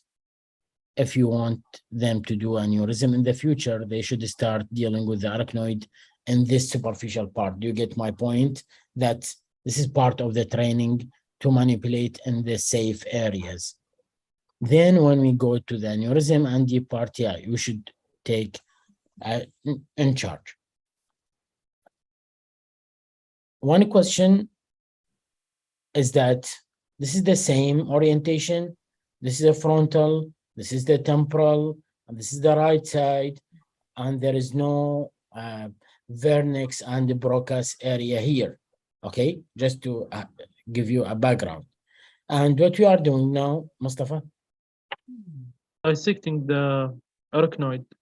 Yeah, arachnoid dissection where? Through the Sylvian fissure. Yeah, because Sylvian fissure has many parts. This is we are going more deep with the Sylvian fissure. And do you notice the beauty, how the brain is covered with this arachnoid? Yes. This is like a nylon covering with the reflection of light. And yeah, let's go deep and now to see what's inside the Sylvian fissure. What do you expect to see? The internal carotid and the circulation. Oops. No. The insula. No. MCA. Yes. Yes. Okay. So because this is in one hemisphere, so we don't expect that the carotid located inside the hemisphere.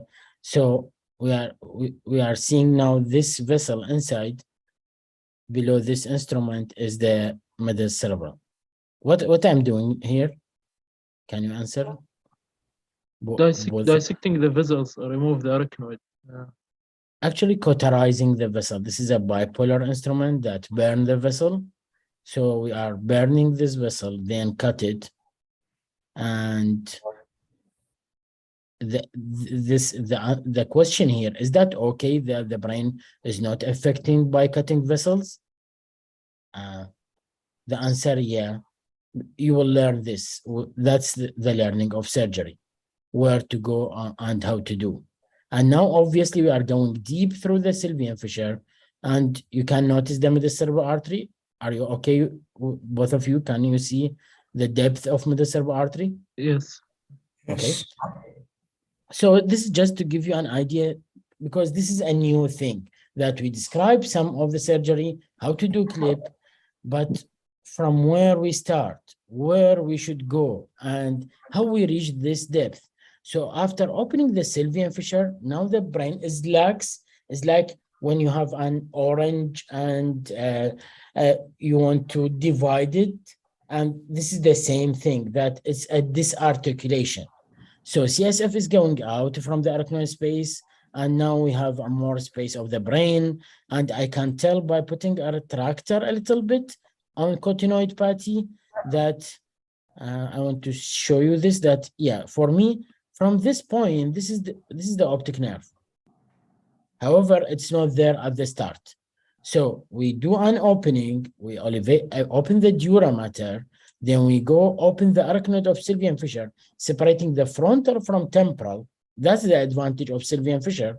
And then we can access deep to the frontal. And this is the shadow of optic nerve. And how we confirm this is optic nerve? Okay, just do a zoom in the operative microscope, and you will see the optic nerve, and you will see the carotid, and you will see dissect around it. I think it's an obvious here. Yeah.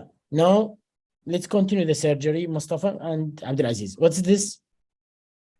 This is the Optic nerve. Right, optic nerve. I will not accept optic at this moment. Okay. And this is the MCA. No, I don't think this is internal carotid. Right ICA. Yeah, right internal carotid. Right, yes. And what is this? Middle internal carotid. Yeah, this is the mid-cerebral, and this is the anterior. So okay. This is the mid-cerebral, this is the anterior cerebral. Yes. No, you should describe this for yourself. You should compare this with the illustration. Oh, that's why we are doing the illustration with the carotid from up to down, okay? Because this is a frontal retractor pulling the frontal lobe. This is a temporal, an open sylvian. This means that, what's this artery?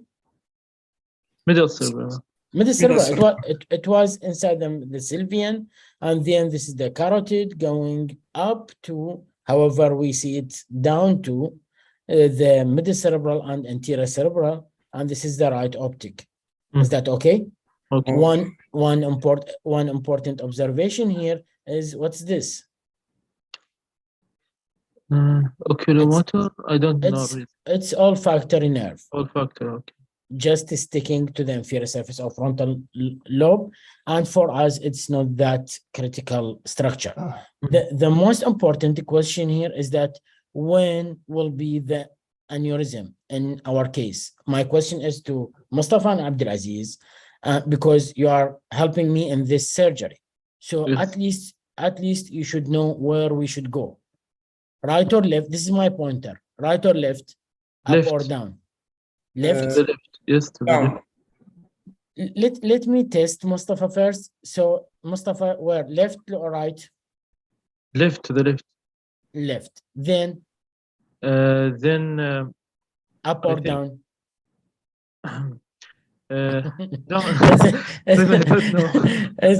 It's not easy.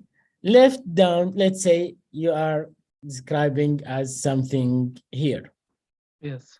And let's go to the truth. No, before the truth. Let's go to Abdulaziz. Yeah, Abdulaziz.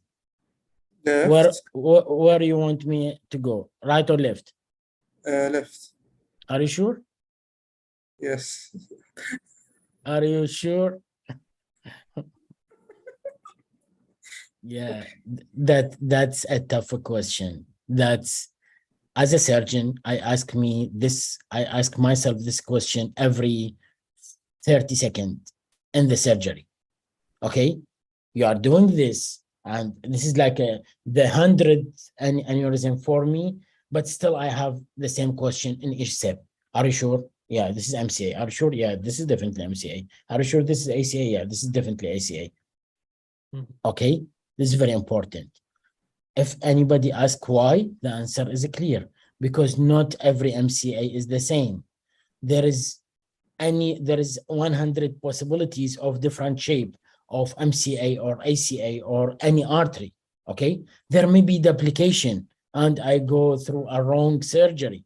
There may be double anterior cerebral artery in this case for any reason.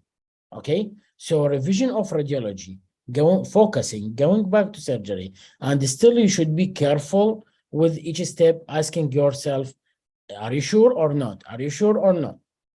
Okay, so that's why I'm doing this with you, Abdulaziz. Sorry. And yeah, you say to left, then up or down? Down. It's the same. Yes. What do you expect? Okay, so I will leave this on the screen. I don't know how this will happen, but yeah. If you notice, this is the later step of surgery. I think that's correct. So what's this? This is the pre-communicating. Let me have yeah. No, I'm asking what's this? Sorry. The optic. The optic nerve. Right, optic. Right, optic, yes. Now my voice is louder because I'm considering you as a resident.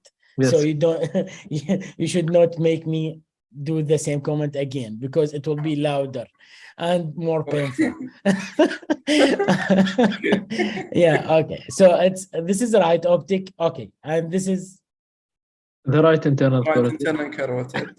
Okay, now the right more important than the carotid. Okay. Yes. And what's this? Right medial cerebral. Middle cerebral. Middle cerebral. Perfect. And what's this? Right anterior. Anterior cerebral artery. Do you see that how long this is the anterior cerebral? However, this is only A1. Now yes. The question, where is the A2? Should be after the communication.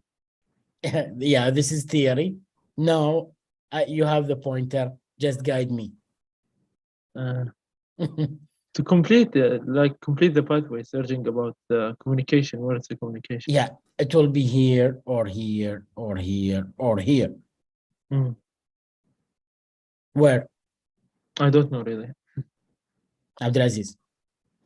After the communicating down, it will be down here. Yes. Okay, I would expect that this is the if this is the anterior communication. What's this? What's this? Continuation of the anterior communicating artery. Abdulaziz. I don't have any idea. The A2 maybe, and the communication is in between. Okay. Now I will pull the surgical instrument from your hands and say, okay, wait outside. because this is the aneurysm. Okay. Yeah, you know, like when you have the enemy in front of you and you are still asking, oh, maybe this is the opposite. No, this is the aneurysm and will rupture at any moment. I will go through the video. I think better to have it in a rapid way. And now I'm asking everybody just to spend these 2 minutes focusing on what we are learning as anatomy. Leave everything, leave the blood, leave the CSF, leave the patties and cotinoid. So this is the optic, this is the carotid, this is the bifurcation, and now middle cerebral, anterior cerebral there. We are putting more cotinoid patty to pull a little bit the frontal. This is just a tense brain. And now we change the operative microscope. Do you notice the difference? I want you just to see this again, that, yeah. Now we pull the microscope out and change the angle I put this intentionally on the video. And now, yeah, you are seeing a different anatomy. Okay. Abdulaziz, let's say. So we are looking more from lateral aspect. Okay. Okay. And by the way, this is the PCOM artery. This is the supraclinoid carotid. Now we can see the lateral surface. So this is the posterior communicating artery, and these are the two anterior choroidal arteries. Just by changing the angle of microscope, okay? And we can see this is the optic chiasm, because this is the connection to the opposite side from optic, and this is the aneurysm. Because this is A1, it should go to the midline here, and we are reaching the aneurysm. Let's go to more speedy view. Don't cough when we have the aneurysm just to close.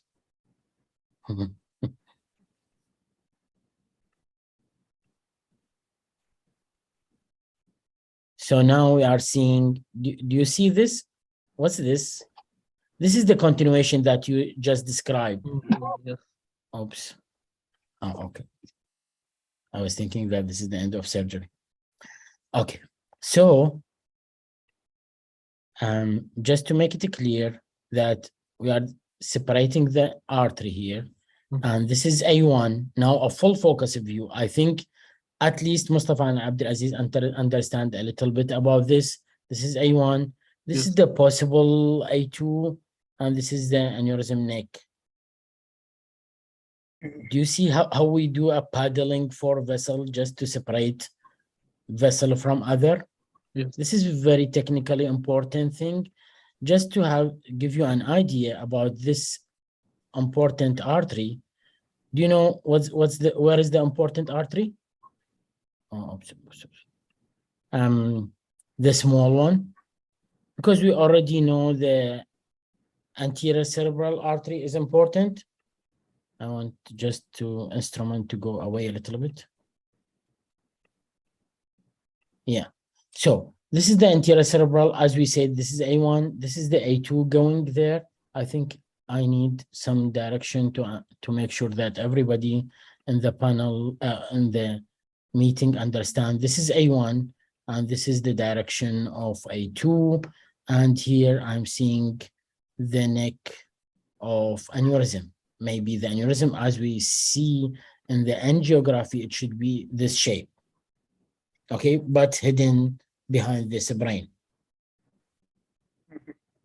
Okay, the thing that I want to say that from this area, there is a branch going down.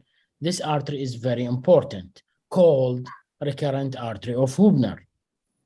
And what's this artery can do? If we touch this artery, there will be a weakness. There will be a huge disaster for the patient. Just this small artery beside the anterior cerebral. So what we want to do is that to do a temporary clipping to prepare for temporary clipping on the anterior cerebral A1. Okay? Just tell me if it's okay or not, Abdulaziz.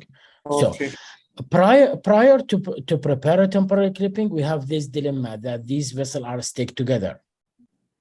Okay, so we want to separate these. Then we put a paddle, something we call Surgical, just fibers to separate these. So when we bring the temporary clip to the A1, it will not clip this artery in his pathway. Okay. Okay, that's why this is a forward step thinking. So that's why we are preparing this by doing. I will show you the first step. Now you will understand this. We are separating. Do you see how we are separating this? We are separating the two vessels just to have a space, then bring very small cotinoid patty, or this is just a small Surgical. We call this Surgical. We use it for hemostasis. However, it's very soft, so we can use it everywhere if we need. That's the surgery. That's not a rule. that's just your decision. And now this is the temporary clip and where we can put it. The idea is that clear now what we are doing? Yes. Yes. Okay, so the most important is that how you prepare. It's not about the temporary clipping. And yeah, let's go. And I want to finish this example. We go through. Okay, let me show you the clipping first. Yeah. In general, doctor, how many clip we need? In general, one. But these are both golden and temporary. So now I want just to make this clear that, can I ask you, what's this?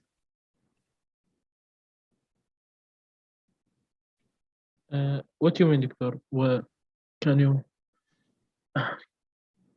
Oh, this is the A1.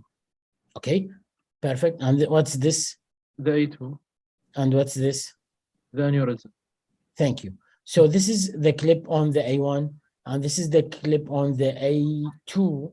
So to separate the neck exactly. Do you get the point? Yes. And we put the clip on this side just because there is still a blood coming back as a collateral. Let's go to the next step.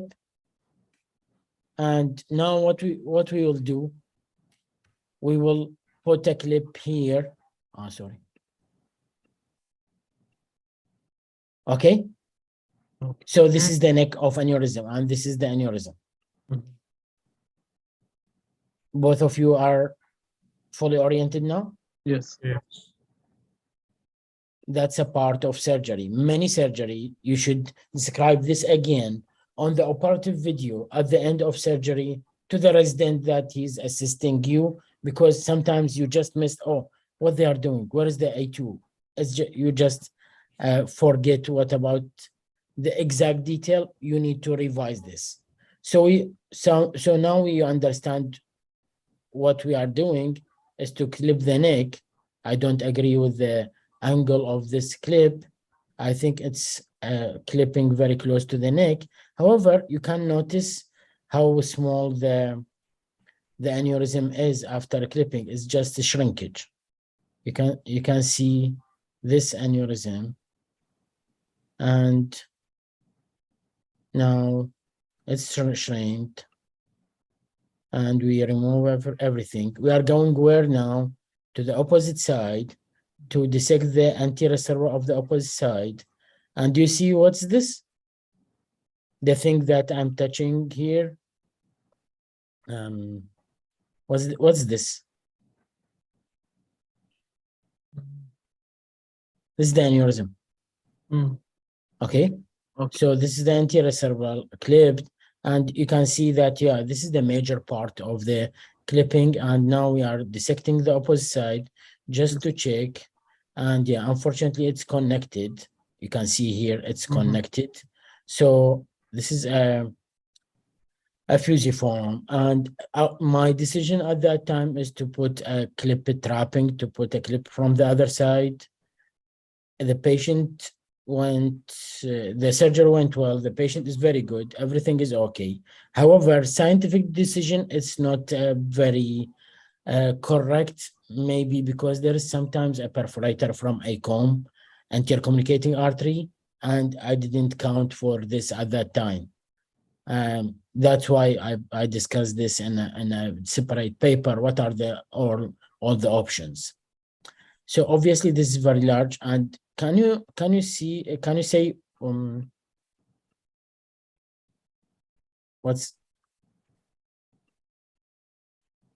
what's this? Abdulaziz, Mustafa. I think it's optic nerve. Yeah. So this is the left optic. That's the point. That we are now behind the brain. You see the level of dissection. You see the steps, and this is like opening the lamina. We call this area the lamina terminalis, which is above the optic chiasm. It's anterior part of the third ventricle. It depends on you. I usually open this as part of relaxation of the brain and the preventing of postoperative hydrocephalus. This is not too important here. I just want you to see the last step of the surgery when everything is done, and obviously how complex this surgery is, because like we have all the detail, we have all the description post-surgery, and still it's not easy. And now these are layers for hemostasis. Just I put a piece of muscle just to stick on the clip for permanent adhesion. It depends, some do this, some they don't like it. And this is one of the nicest view that you can see. This is the basilar artery after dissection, and that's it. The most important, this is not rupture case, this is a detailed case. So just to understand radiology, clinical, we start with the clinical, go into radiology, and then from radiology, you should have a configuration in mind. The configuration I show you with the illustration, what's the possible configuration, then we go inside the surgery and we try to explore step by step, what's this? The same question even for the surgeon. Am I correct? Is that correct? And the question that I ask Mustafa and Abdulaziz is exactly what I'm asking myself inside the surgery. Now, where is the ACOM? Now, where is the A2? Because we should have an expectation to go through them with the dissection. It's not to dissect everywhere, and yeah, you don't have a clear idea. Thank you, Mustafa. Thank you, Abdulaziz, for this. I would have to ask you both one by one about your comment for this experience. I mean, for doing such surgery, what do you think? Just your idea. I think for such procedure, I think I should like planning or take a time before doing anything like that, because it's really, I think it's really complicated and not just enter and do the technique directly. I think we should discuss and we should plan each step before the surgery.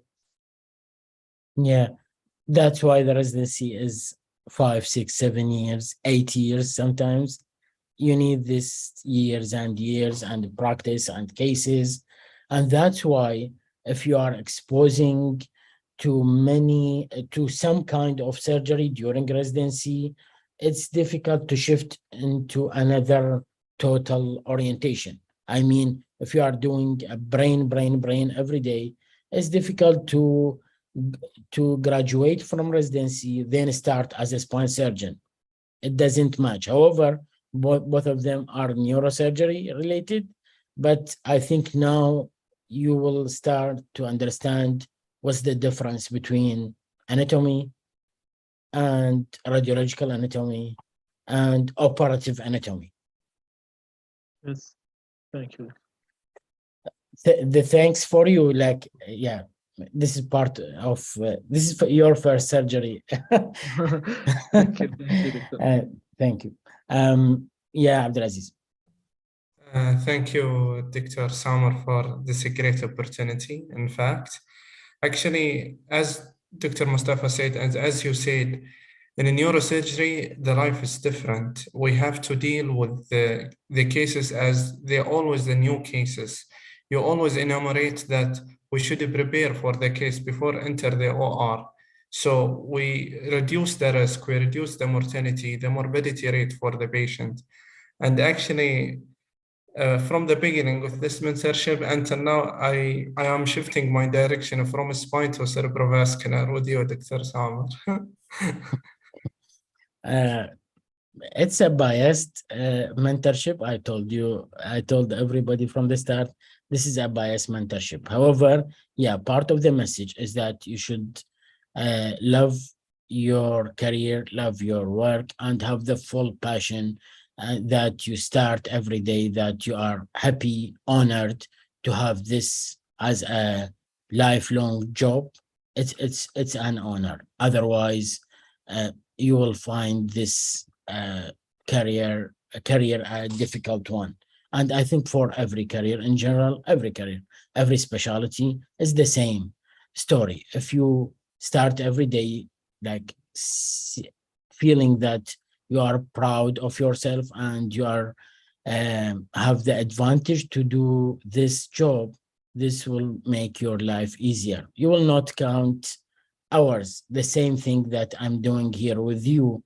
I don't look to the clock. I don't look to what's the time now, how we spend in this discussion.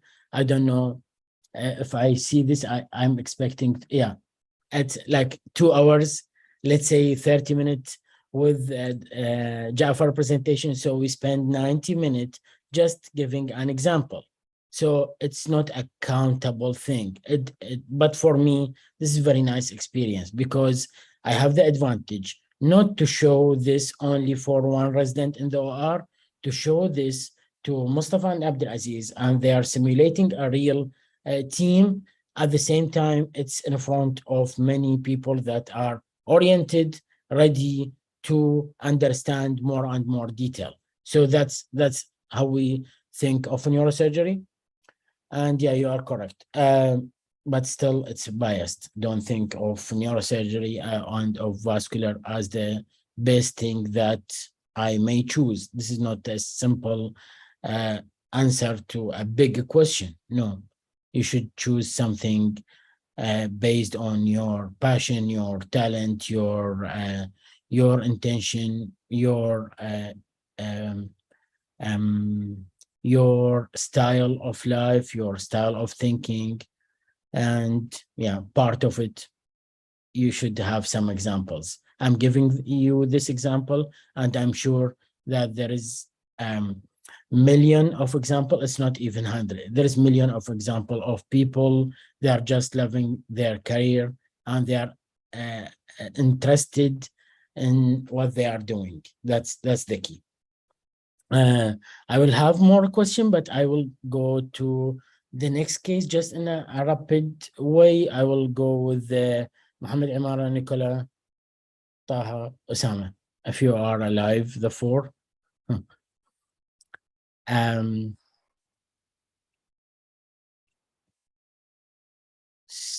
So we don't share usually AVMs. Oh, okay. But this is just have an idea about AVM. We talk about AVM a lot, but we don't describe it. Let me check.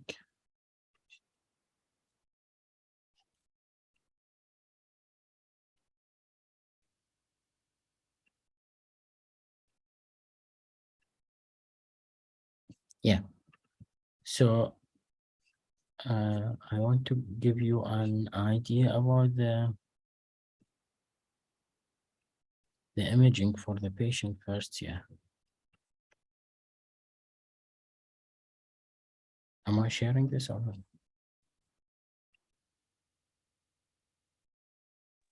Yes. Yeah. Oh, 43.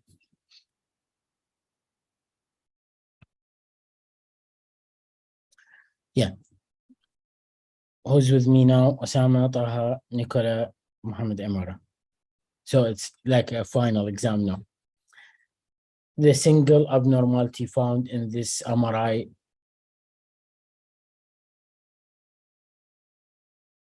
for four of you. Do you find anything abnormal? Maybe in the eyes, I think. No. Nothing abnormal. Maybe different, yeah, different levels, like. Yeah, nothing abnormal. Why? Because I will tell you something more important than the case. This is an MRI. This is just to how we are thinking. The fourth ventricle looks like no compression, midline. The brainstem lax, and the midline is there. There is no shift. The frontal horn is just normal. The sylvian fissure open. Now I don't have many concerns. Okay, this is how we think, how we start. And now, and this is, by the way, this is the temporal horn, which is less than 2 millimeter or 2 millimeter, which is normal. And my question is that what's this area? The question is for you all. So this is MRI, this is left side, this is right side, this is like Sylvian Fisher, frontal, parietal, occipital, frontal horn, maybe this is occipital horn, Yeah. this is maybe, I don't know, this is thalamus, but what's this area? What's this structure? Maybe the vermis. You are correct as a start. Then what's this part of vermis? Because if you go to this, yeah, this is a lower section showing more of the cerebellum going through upward in the midline, which is the vermis. So this is part of the vermis. Just the highest part of the vermis appear in the section. It's something simple. Yeah, I need an answer. 1, 2, 3. What part of the vermis is this? Top part. Sorry? The most top part. I don't have this term. What's the name of this part of the vermis of cerebellum? Okay, have a screenshot here, please. And consider this a homework. Let's go. Sure. Okay, for everybody. So, let's go. So this is also MRI, obviously with the contrast. Okay. And now, can you find abnormality? Yes. In which side? In the right side. And how do you describe this? It has some vasogenic edema. Yeah. And it's like a baseball hand, so I think it looks like glioblastoma. Okay. So now it's a space occupying lesion. Now this is a mass. Now this is a surrounding edema. As you described, this is an edema, finger-like projection. I don't use the baseball thing because I didn't, for me, it's just the star shape is easier. But yeah, this is a good sign. And yeah, you are correct. Then, by the way, this is the same patient. As Taha said, this is only highest sections. And then we do this.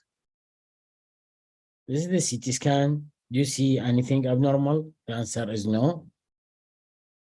And this is the CT with contrast. There is some abnormality.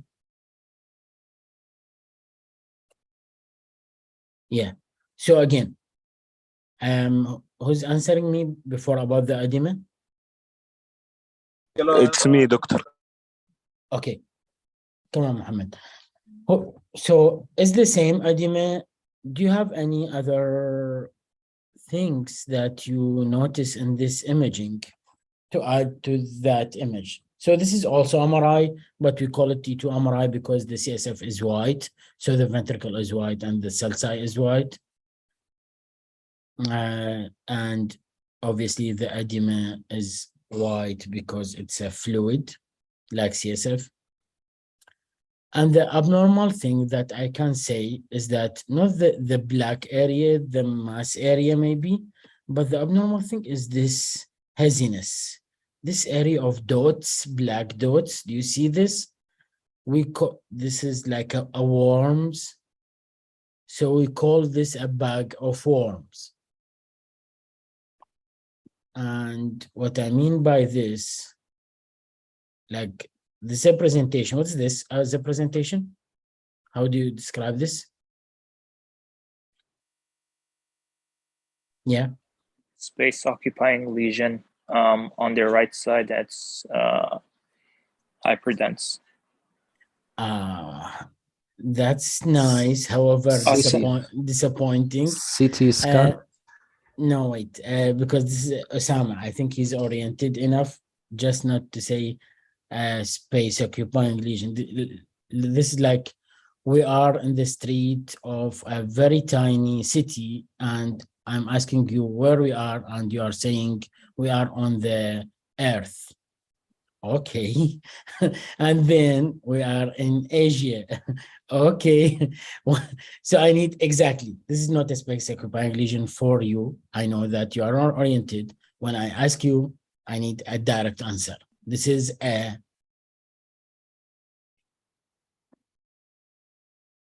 come on, Osama. So it's on the so you like the location of the never, lesion? Never. It's not important where is the location. It's obviously on the right side. If I bring anybody, you can say this is on the right side, somewhere not frontal. Okay, this is not important. What's important? What's this? Because this is CT scan. What's this? The answer is this is a. It's simple. Okay. This is an ICH, intracerebral hematoma. 100% obvious. Why? Because this is how it is. If it's white in color in CT scan, so this is hematoma. Okay, not a tumor. Tumors up to 95% appear as hypodense on CT scan. Okay, sometimes less than 1% or 2% of tumor have hemorrhagic presentation. So when you have something as 1%, you don't think of it as a first thing to say. So if you are thinking of tumor, you will have a hesitancy at a moment of risk. This is an obvious ICH. So we have hematoma. There is no signs of trauma around the head. So this is a spontaneous hematoma. Now we go. Spontaneous hematoma. Give me the age. The age says 27 years. So 27 years, mostly this is one of two, either AVM or a very malignant tumor, one of two. Then give me 1 point in the history. Is it a sudden deterioration or what? Yeah, it's a sudden deterioration, all of a sudden. Okay, this goes with AVM more than tumor. Give me another one. Is the patient have a long history of something? Yeah, definitely. The patient has long history of seizures, epilepsy. Yeah, this goes with AVM. That's it. Why it's AVM? Because the AVM is congenital. The typical age of presentation is 30 years, 30. So when I see 11, 12, 13, 14, I will think of AVM definitely. And how it present? 50% present with seizure, long-term history of seizure, and 50% present with hemorrhage, as we see in this case, okay? And just to give you an idea, I put this on intention. Do you know why? Because this is the first sign of vascular lesion, that the brain is intact, normal, relax. Do you get my idea? We have this in early presentations, that when we see a large lesion with a normal surrounding, looks like more benign. What's the most benign lesion? Usually the benign, slow growth, congenital lesion, like the vascular as an example. So, okay with this, Osama? So I'm just transforming your information, which I agree these are all correct answer, into the fast track. Fast track means that, okay, when you have ICH, you have 1, 2, 3, 4, 5 in your mind just to go through the next step. Okay? Okay. That's good. So MRA, obviously there is nothing significant I can tell, because the same thing is sectional. The lesion is up. And until this, when you do MR with contrast, for example, You can see this is a vessel, yeah, but these are a mass of vessel, a space occupying lesion composed of many vessels. And this is the AVM. AVM is the tumor that composed of arteries and veins only. That's the idea. And you can notice a little maybe midline shift from hematoma, from the hemorrhage. And this is just to give you an example about the details. Like now, sorry, I want to go with you. Let me go back to Osama. So if we are before we discuss this case before the surgery, we should ask ourselves, where is the feeder? Where is the deepest part? Where is the thickest part? And what we are expecting. This is the haziness. It's not a clear AVM. However, it's a definite AVM. And these are just an example. Anybody can say what's this?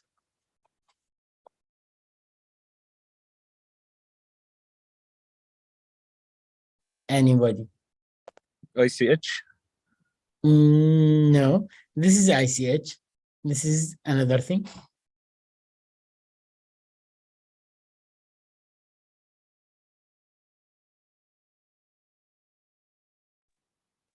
Any idea? Could be bones. Could be what? Looks like a bony speculation because it has the same, but like I doubt it, to be honest. Yeah, better to doubt this because the answer is bone, but in a total different way. This is a calcification. So when you describe this a calcification, you mean that you open the chapter for calcification and CT scan. And when you study the differential diagnosis of calcification and CT scan, you will see normal and abnormal calcification. Normal means either midline or bilateral. Abnormal means something not midline, not bilateral, which is in this case, this example. So if there is a lesion and there is a calcification around or within the lesion, this means a calcification with the mass related. So what's the connection? One of two. Either if a patient, which is a young patient presented with seizure and have a mass in the brain and the mass has calcification, the answer will be one of two, either AVM or oligodendroglioma. Okay. However, the imaging, we already see that these are tuft of vessels as a mass. So this is more with AVM. I want to say that this is called calcification, and this is very common in those two lesions, the AVM and oligodendroglioma. And for oligodendroglioma is the most common brain tumor with calcification, just to give you an idea. Thank you for this. Let's go through the remaining. So we are deciding to do a craniotomy for that. And this is the sensory cortex. I'm sharing with you some part of the real discussion pre-op and the surgical team group that we are creating at that time. And we plan the surgery. We are expecting the lesion to be here. And this is step 1 to go from this side, then step 2, then step 3, and to leave the 4th part, which is near the sinus to the end. Then we go to some books like the 7 AVM from Michael Lawton to study this exact type of AVM. This is what we are doing before the surgery. And you notice the beauty of the brain. So that's the plan, and that's the surgery. You notice how it's close to the preoperative plan on drawing. And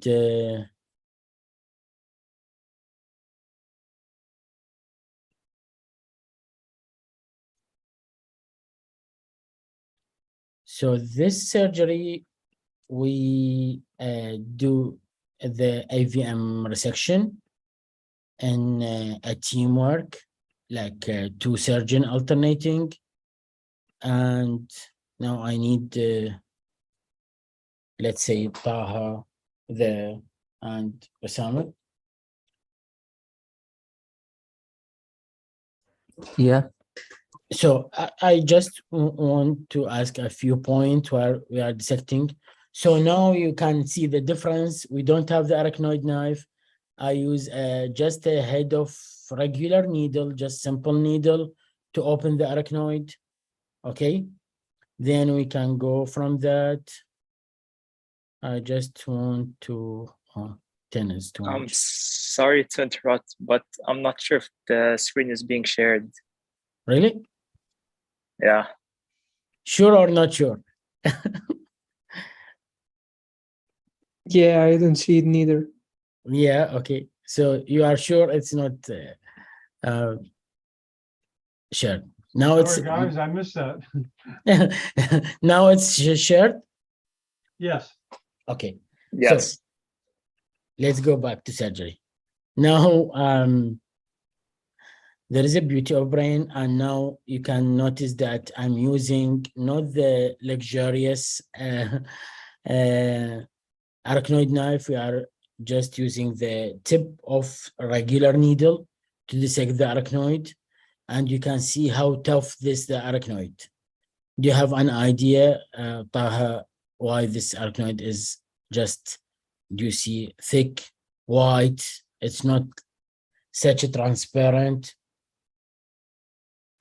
Maybe because of the ICH? Maybe, and maybe because of the AVM is a very long-standing disease that the patient has this AVM from birth and then just increase in size a little bit. So the disease is very chronic. And now you can see how beautiful the arteries are just explored. That's how it starts. And what do you expect at the time to remove this AVM? Can you repeat the question? Yeah, what's the operative time that expected to have for such cases? Maybe 1 to 3 hours. Yeah, definitely 1 hour will be the opening of a skin and subcutaneous and the drilling a little bit. Maybe in 2 hours you will expose, you will be in this part of surgery, or maybe in 3 hours. And this surgery, we spent 13 hours.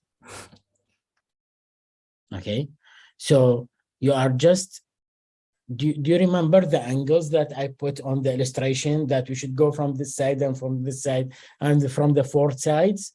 So you are just see a summary of 1 millimeter of one of the sides. And this is the first side, then we go anterior, then we go posterior, and the last side will be near the sinus. Remember that this is upside down. And the AVM is here, but it's hidden within the brain. So we need, as you see now, this is a brain. Let's say, Osama, do you see, this is a normal brain? Yes. Okay, and this is an AVM, and this is a feeder for AVM. So we should dissect this, and you have 2 things in mind. Just I want to put this in mind. You should clip this artery that supply the AVM, okay? So you can remove the AVM. At the same time, you should clip it very close to the AVM itself, because it may supply a normal brain in his way, and we call it passage vessels, okay? So just to give you an idea. And now we put temporary clip. And now we are checking the aneurysm shape, if it's darkened or not, if it's changing or not, if this is temporary affecting this or not. Then we remove it. Then we go to the vessel. And how many vessels supplying this AVM? We are expecting that something around 50. Okay, so these are the major vessel, 1, 2, but actually there is 50 or more inside. Is that okay? Is that convincing why it's such long surgery? Yeah. So in that case, will you be clipping all 50 feeding arteries? No, this is only for major. The other will be just, you will cauterize and go, cauterize and dissect. Okay, that's why I will go through next steps just to have an idea that, again, another angle, another few centimeters or few millimeters, do the same. We call this skeletonization. We want to surround the AVM from all direction. And as you see now, you need to cauterize this. There is an issue with cauterization, is that these vessels are abnormal. Usually it's difficult to cauterize, it's difficult to burn, okay? Abnormal wall. So it needs many burning, many repetition of cauterization. That's why it's not easy.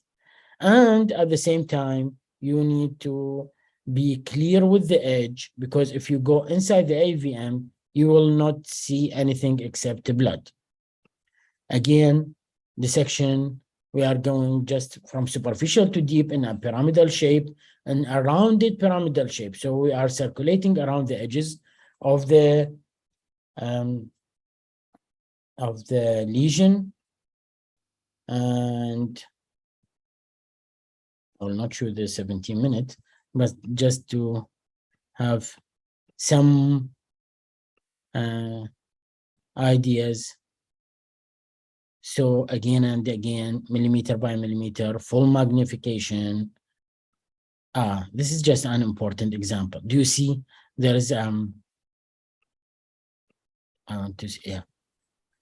There is a cutting of arachnoid, then you must be sure that this is only arachnoid. Then inside the sulcus, do you see how deep is the sulcus? There is arachnoid, there is arteries, there is veins. So you need to be careful, and you can notice that we are two working together. And yeah, for sure, like after 6 hours, I can switch position with my colleague just to have a rest for 5 or 10 minutes, then get back on continue. And the ugly part of the AVM is that there is no anatomy. That's why I'm not showing you AVM in the first meetings.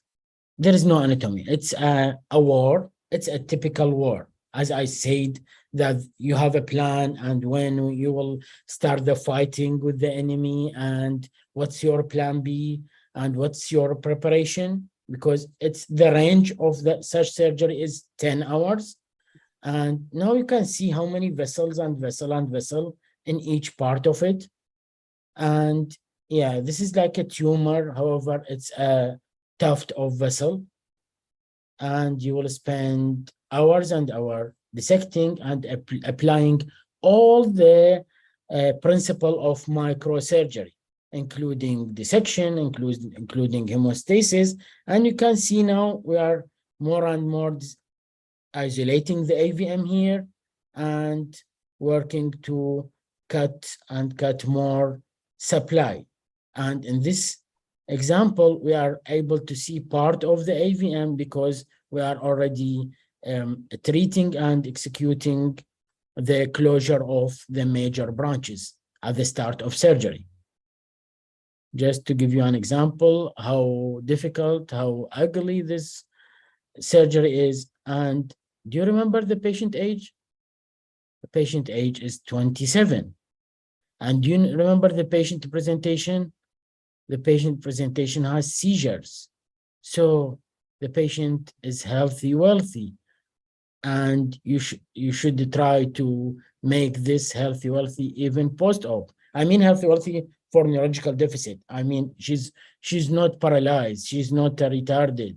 And we need to preserve the motor, preserve the sensory. And at the same time, we need to fight this very aggressive hemorrhagic lesion. And now you can notice, and this is not a tumor, you cannot remove part of it, either all or nothing. So if you cut the AVM, you will lose pints and pints of blood. and we prepare like 5 to 10 pints of blood for such cases. And this is the end, because this is the venous drainage. Now it's done. Now we start to what they call it in as part of the war or military battle, to go again street by street, checking everything is okay. This is the same thing that we are doing now. The AVM is this outside the brain, still connected. We are now just removing this. Do you see how it's small after everything, because it's now shrink and disconnected from all the supply? And yeah, it's the final part is the major venous drainage. We keep it to the end, we cut it, and that's it. The good thing is that the patient, I think I already show you the post-op. This is the post-op.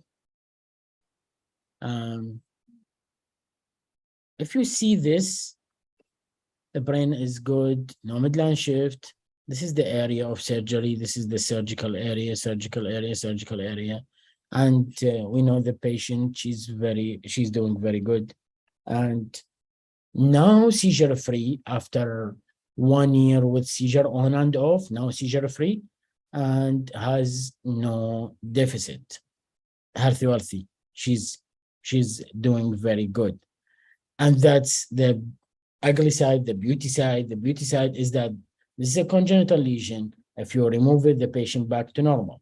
The ugly side, this is congenital lesion. So 27 years, the patient, the lesion has 27 years inside the brain. So it is stuck and already have many blood supply from everywhere. So this is just to give you an idea about the AVM.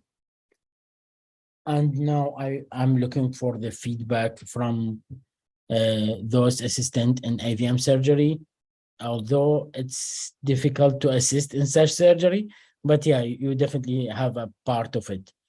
Yeah, Osama, Taha, Muhammad. I have a quick question. First of all, my name is Osama Dalal, a fourth-year medical student from RC Bahrain. So my question is, in case of AVMs where they have many feeding blood vessels to it, would an embolization procedure be contraindicated in that case, or would it be much more difficult? No, some AVM, we do pre-operative embolization for some of feeders. That's the rule. Otherwise, we go directly to surgery. Some AVM, we can close it fully by endovascular procedure. So it depends on the case. But in general, as a rule, it's surgery, either with pre or without pre-operative embolization. And the answer is that we can put the temporary clip. It can bulge. It's a mass effect causing hemorrhage. At the same time, you cannot control the function in endovascular, because here we can put temporary clip and you can see if the patient limbs affected or not. Okay, and we can remove it again. There is no much temporary thing. However, they are trying to develop, but there is no much temporary things in endovascular yet. And remember it. All right, thank you so much. Thank you for. Do you enjoy it, by the way? It's very enjoyable, to be honest. There's like a lot of procedures and techniques just for like, at least for like a neurosurgeon could it look like a simple thing, but for us, at least at the medical student stage, it's like it's a work of art. Yeah, I'm expecting every answer for this, because many people, they don't like the AVM, and even some vascular surgeon, they don't like the AVM. It's sometimes easy to say that I did this in 13 hours, but doing this at least 1 or 2 times a month, this is like you'll be in a marathon. And not every sportman like marathon. You get the idea? And I remember that a post from Barrow Institute. They are describing Dr. Michael Lawton times doing AVM surgeries, and they are comparing this with the hour required to go to the moon and getting back. So yeah, it's a well-known long surgery, and what I understand that this is one of the longest time surgery in the whole medicine, in the whole surgical, apart from transplant. It may time. However, this is the most complex single shot surgery, and you cannot divide it. This is not a tumor that you can cut piece of it. No, IVM either all or none. So yeah, I hope you enjoyed. Thank you, Osama. Taha. Yeah, doctor, you did amazing, as usual. I mean, although it, like, looks so long, but it keeps you on your toes, you know. But I have a question, like, is the calcification that we saw earlier, did you remove it, or like, is it still there?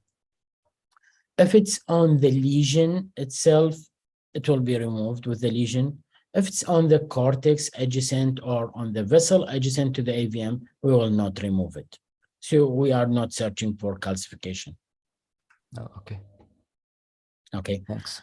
Thank you for your time. If you have any question or comment before we are closing, we will meet tomorrow. We have 2 international presentations. We invited 2 professors, and we have, I think, the offline for 1.5 hours, and we have the offline distribution of research for those interested to be part of the next project, and we will discuss more tomorrow. Yeah, Osama, if you have a question. If you have a question. Yeah. Sorry, he forgot to remove our hands. Okay. Actually, regarding that question I asked you a few weeks ago on private, on that website you sent us, when I noticed the maxillary nerve going through the superior orbital fissure, which is not right. Instead, it should be the ophthalmic. You told me to ask you on this meeting. Yeah, I get your point. Like, do you have the picture for that? that? I sent you on the yeah, on Telegram, if you could show them. You want me to send them again? At least send okay to find where is Osama. Yeah, you describe something important as an observation. Do you send me something, Osama, or not? I sent Sorry. you. Okay. Because this requires some illustration, I would suggest I will prepare this for the next meeting.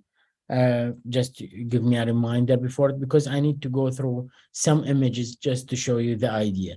The answer is that your observation is correct, and their answer, however, is correct. Sometimes the opening of a dura for a cranial nerve is totally different from the site of opening the foramen beneath, because there is an obliquity.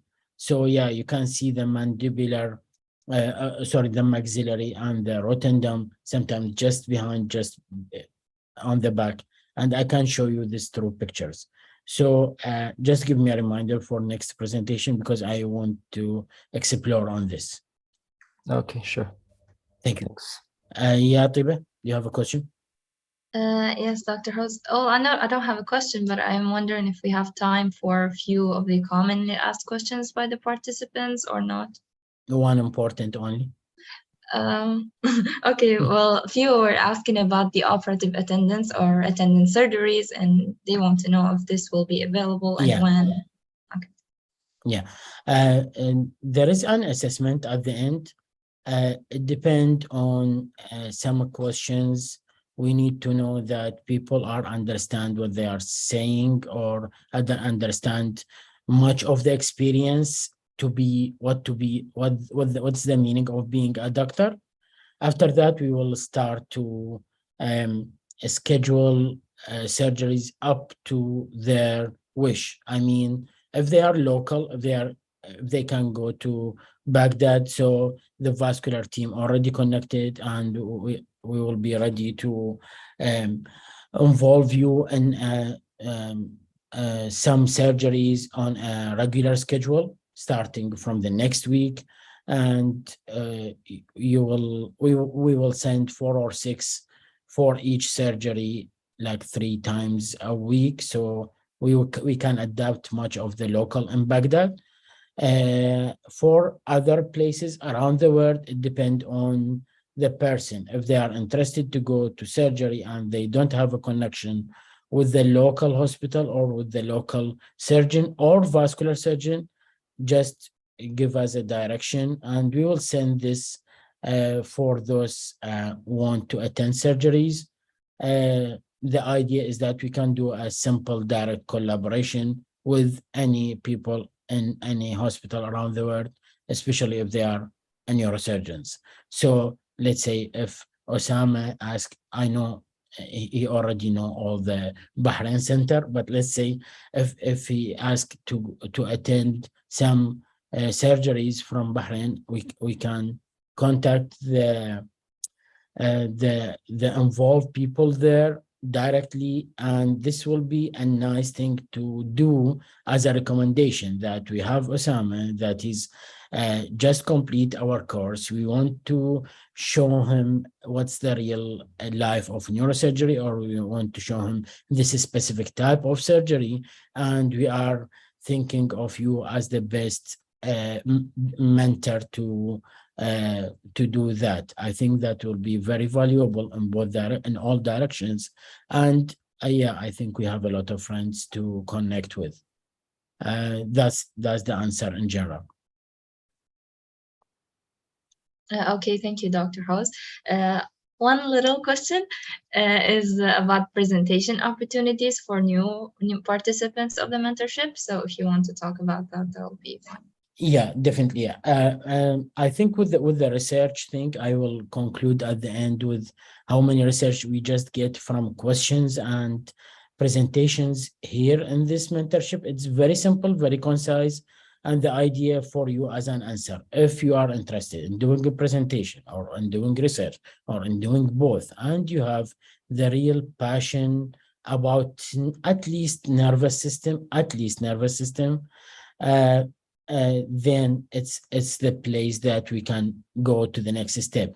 We have a lot of presentation, we have a lot of activities every month, every week, and it's a continuous process for this mentorship, just to have a focus summer course, let's say. Otherwise, we will continue on doing our activity. We continue discuss between us and have the opinion of others. So for those who want such opportunity, yeah, definitely I will go with this. The general answer, it's similar to the operative attendance. Once you are deciding that you need this step, and yeah, I will arrange and manage to do this. Okay, thank you, Dr. House. Thank you. Do you have many questions for later? I think these are the most important for now. That's good. Okay. If you have any comment before we are going out of this meeting, and that's okay.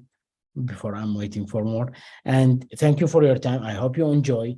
I know it's difficult. I know it's time taking, but I think this is how the simplest method that we can describe what's the meaning of doing a surgery for an AVM in a brain. It's not much easier than this.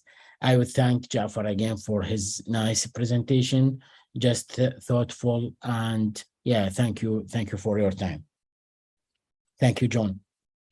Yeah, you know, Samurai, let me just say, this is like a people break, because so much of the day students stand studying, and this is a chance to really get to meet people and get down to the basics.